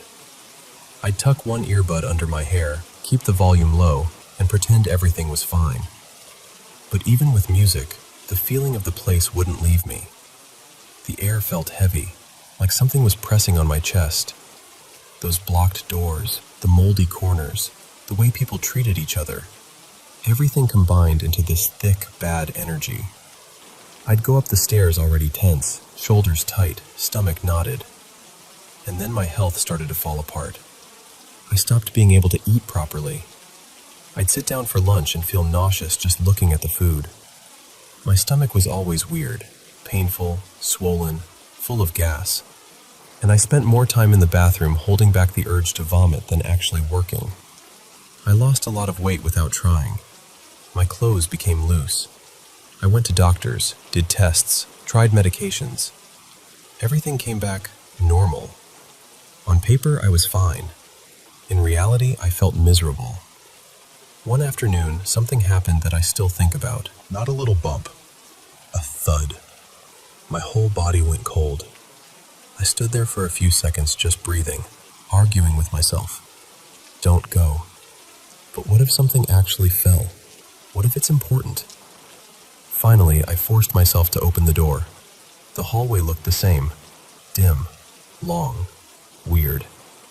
I walked to the other room, and there, in the middle of the floor, was a wooden stool lying on its side. One of those simple, round stools with 4 legs and no backrest. Now, there was no open window, no fan. No one had been up there but me, and that stool was heavy. It wasn't the kind of thing a tiny breeze could knock over. I remember just staring at it, feeling this wave of adrenaline. I walked in, picked it up, and put it back the right way. And as I turned to leave the room, I glanced toward the corridor. That's when I saw it. A white shape, small, about the height of a child, moving quickly across the hallway. Just a pale figure passing from one side to the other, then gone.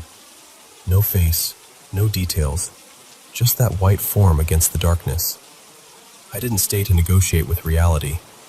I dropped what I had in my hands and bolted. I ran down the stairs so fast that, of course, the ghost step got me. My foot slipped on that last step that always felt wrong, and I stumbled hard, almost falling. Ricardo, my boss, came rushing over. "What happened? Are you okay?" I laughed it off again, said something about being clumsy, changed the subject as fast as I could. I was shaking, but I still didn't want to sound crazy. Later, when I'd calmed down a bit, curiosity beat fear. I asked him, "Hey, what was this building before it became a pharmacy?" He thought for a moment and said, "Oh, it used to be a house. An older couple lived here, and I think they had a granddaughter who stayed with them sometimes. That was, what, 20 years ago?" Then he hesitated and added, almost casually, "Funny thing, I had a dream about a girl in this place once. She was wearing white. She kept trying to talk to me, but I couldn't understand her. And her eyes..." He paused. Her eyes were completely black. Hearing that, I felt every little hair on my arm stand up. I told him about the footsteps, the stool, the white figure I'd just seen. I expected him to laugh or tell me I was overworked. Instead, he sighed and said, "You're not the first person to say something like that." He told me the pharmacist who used to be in charge, let's call her Louisa, had once seen a child walking around the pharmacy, a little girl. Louisa got so terrified she hid under a table and had a full-blown panic attack. They ended up having to take her out and drive her to the hospital. She resigned not long after that. After hearing all of this, I refused to stay alone upstairs anymore. I asked my friend Julia to stay with me whenever she could, even if she wasn't on the same schedule. On days when that wasn't possible, I'd rush through my tasks and then literally hide in the bathroom downstairs until my shift ended, just so I didn't have to be alone in that lab. The whole thing just felt wrong. Not, I watched a horror movie and I'm jumpy, wrong. More like, my body is screaming at me to leave, wrong. After almost a year there, I finally had a reason to quit. My college schedule changed to full-time, and there was no way to keep the internship. I told them I had to leave, and honestly, I felt relieved in a way that's hard to describe. Here's the part that still blows my mind. In the first week after I left that pharmacy, my appetite just came back. No nausea, no constant stomach pain, no running to the bathroom. It was like my body had been holding its breath the entire time I worked there, and finally, it could inhale again. Let's just say I'm very, very happy to be far away from that pharmacy on the hill. And if anyone ever invites you to work in an old house that's suspiciously cheap to rent and full of doors that go nowhere, maybe politely say no.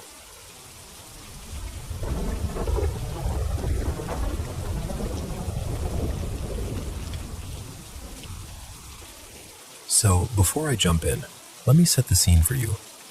When all of this happened, I was still living in my childhood home. I don't live there anymore. I actually moved across town a couple years back.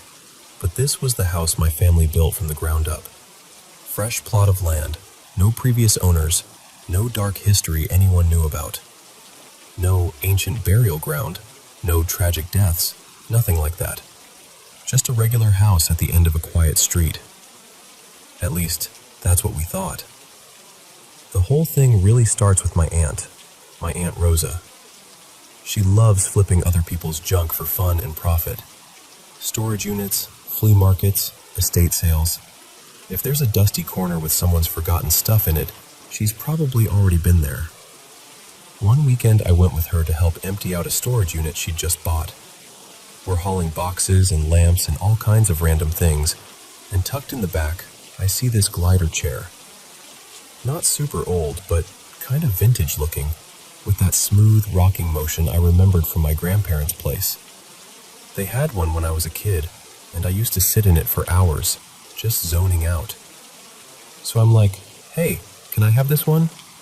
And she shrugs and says, if you can fit it in your car, it's yours. I got it home that day, set it up in the corner of my room, and for a while, nothing happened. Just a comfy chair. I'd sit in it, scroll my phone, play games, no weird vibes at all. At first. Back then, my schedule was pretty brutal. I'd leave early, come back wiped out in the afternoon, and crash for a nap. It was usually around 1 or 2 p.m. when I'd lie down. My bedroom was upstairs, right by this little balcony that overlooked the living room, so I could always hear the TV or people talking downstairs if someone was home. One afternoon, I came home, dropped my stuff, and flopped onto my bed. Door open, TV murmuring faintly from the living room. Nothing out of the ordinary. I fell asleep almost immediately. At some point, I woke up to this sound. It was the very specific noise of footsteps, like 3 quick shuffles right at the foot of my bed. Shh, shh, shh. Not the creaking of the house, not the TV. This felt close, like someone had walked right up to me. I sat straight up. Nobody was there. So I'm trying to be logical. Okay, maybe it was just the TV. Maybe I was half dreaming. Maybe my brain stitched together some sounds. I brushed it off, told myself not to be dramatic, rolled over, and went back to sleep. 2 days later, it happened again. Same deal. Afternoon nap, this time with my bedroom door closed. No TV, no one else in the house. I wake up to that same pattern of steps. Shh, shh, shh. Right at the foot of my bed. I snapped awake, heart pounding. Door still shut. House completely quiet. And I remember thinking, okay, that's weird. After that, the footsteps stopped for a bit, and I thought maybe my mind was just playing tricks on me. A few days of silence. I'm starting to relax. Then the clicking starts. One night, I'm lying in bed, trying to fall asleep, and I hear this faint click, click, click. My first thought is that my mouse? My computer is on my desk across the room, so I roll over and look. No lights moving, no cursor, nothing. So I shrug it off. I turn back over. Click, click, click, click, click. This went on every night. Some nights I could fix it temporarily by rolling over to face the computer. Other nights I did the classic pillow over the head move and tried to pretend it wasn't happening. But the clicking would come back. Always. For the record, I'm not gullible. I took the mouse apart, shook it, checked for loose parts, dust, bugs, anything. I even swapped it out once for a different mouse just to see if it would stop. It didn't. One night, desperate to prove to myself I was just losing it, I covered the mouse with a folded t-shirt. Completely covered it. I remember standing there thinking, I am officially insane for doing this. I got back in bed. A little while later, I hear it again, but this time, it's muffled. That same clicking, but as if it were happening under a layer of fabric, coming from the direction of my desk. That was the first time I felt that drop in my stomach. Like, oh, this might actually not be in my head.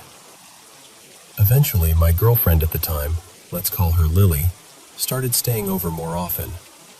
And one night, around 2 a.m., she nudges me awake and goes, "Babe, what is that clicking sound?" I'm half asleep and I mumble, "Oh, that's just the ghost that clicks my mouse." Then I froze.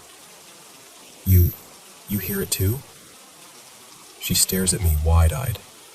"Yes, it's driving me nuts." That was the moment I realized, okay, this isn't just some private, sleep-deprived hallucination. Someone else is hearing it as clearly as I am. By this point, the clicking had become almost familiar. I started talking to whatever it was. I'd come home, open my bedroom door, and say, "Hey, I'm back. Please don't keep me up tonight." Crossing that threshold into my room always felt a little off. Not icy cold or horror movie dramatic, just heavy. Like walking into a closet packed tight with winter coats. The sound from the rest of the house always seemed to dull in there. Too quiet. A few weeks of this go by.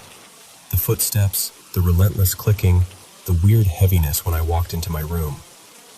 I tried to outsmart it by staying up late, gaming until I was so exhausted I'd fall asleep despite the noise. One night, around 3 a.m., I woke up to the absolute worst sound you can hear in the South in the middle of summer. Silence. The power had gone out. No AC, no fan. Just dead, sticky air and that thick humidity that feels like it's sitting on your chest. I'm sweating, uncomfortable, trying to flip my pillow over to the cool side that doesn't exist anymore. And suddenly I notice the clicking has stopped. It's completely silent. I'm lying on my side, facing away from the computer, one arm out, the other under my pillow, just staring into the dark. Then I feel it. This soft, slow sweep of cold air across my bare shoulder. Not like a draft from the window, not with the power out and the air totally still. This felt like a hand. Like someone had reached out and slowly dragged their fingers through the space my shoulder occupied. I lay there, absolutely frozen.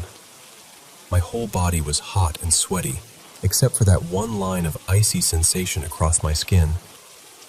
I didn't sleep for the rest of the night.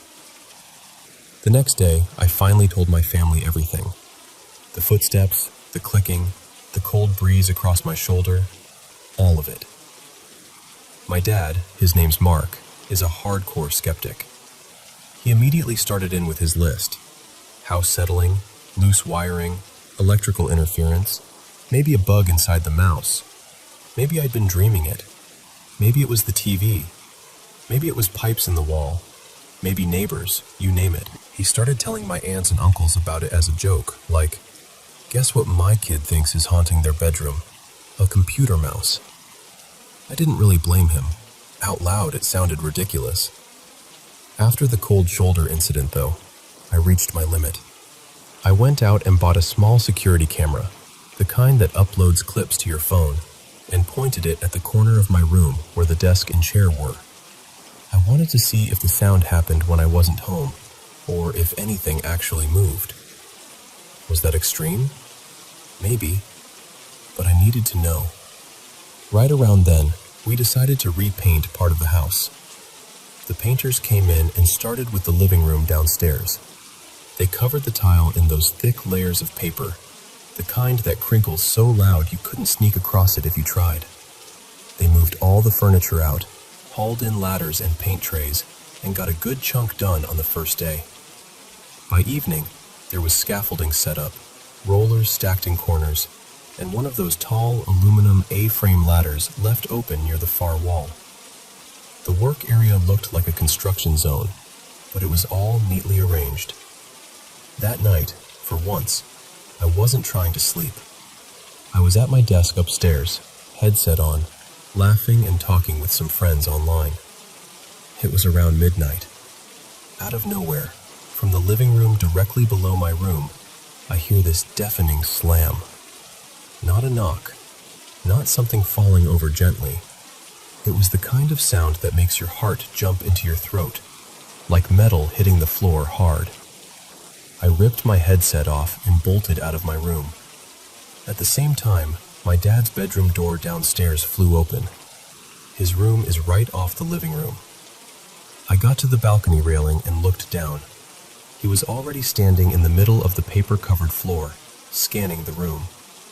Paint cans, trays, scaffolding, everything still in place. No obvious disaster. He looked up at me, and I looked down at him. We both knew, instantly, that neither of us had made that sound. I watched the color drain from his face. He said, very quietly, "Okay, I believe you now." We spent the next 20 minutes playing detective. We started testing things, moving them, bumping them, trying to recreate that exact noise.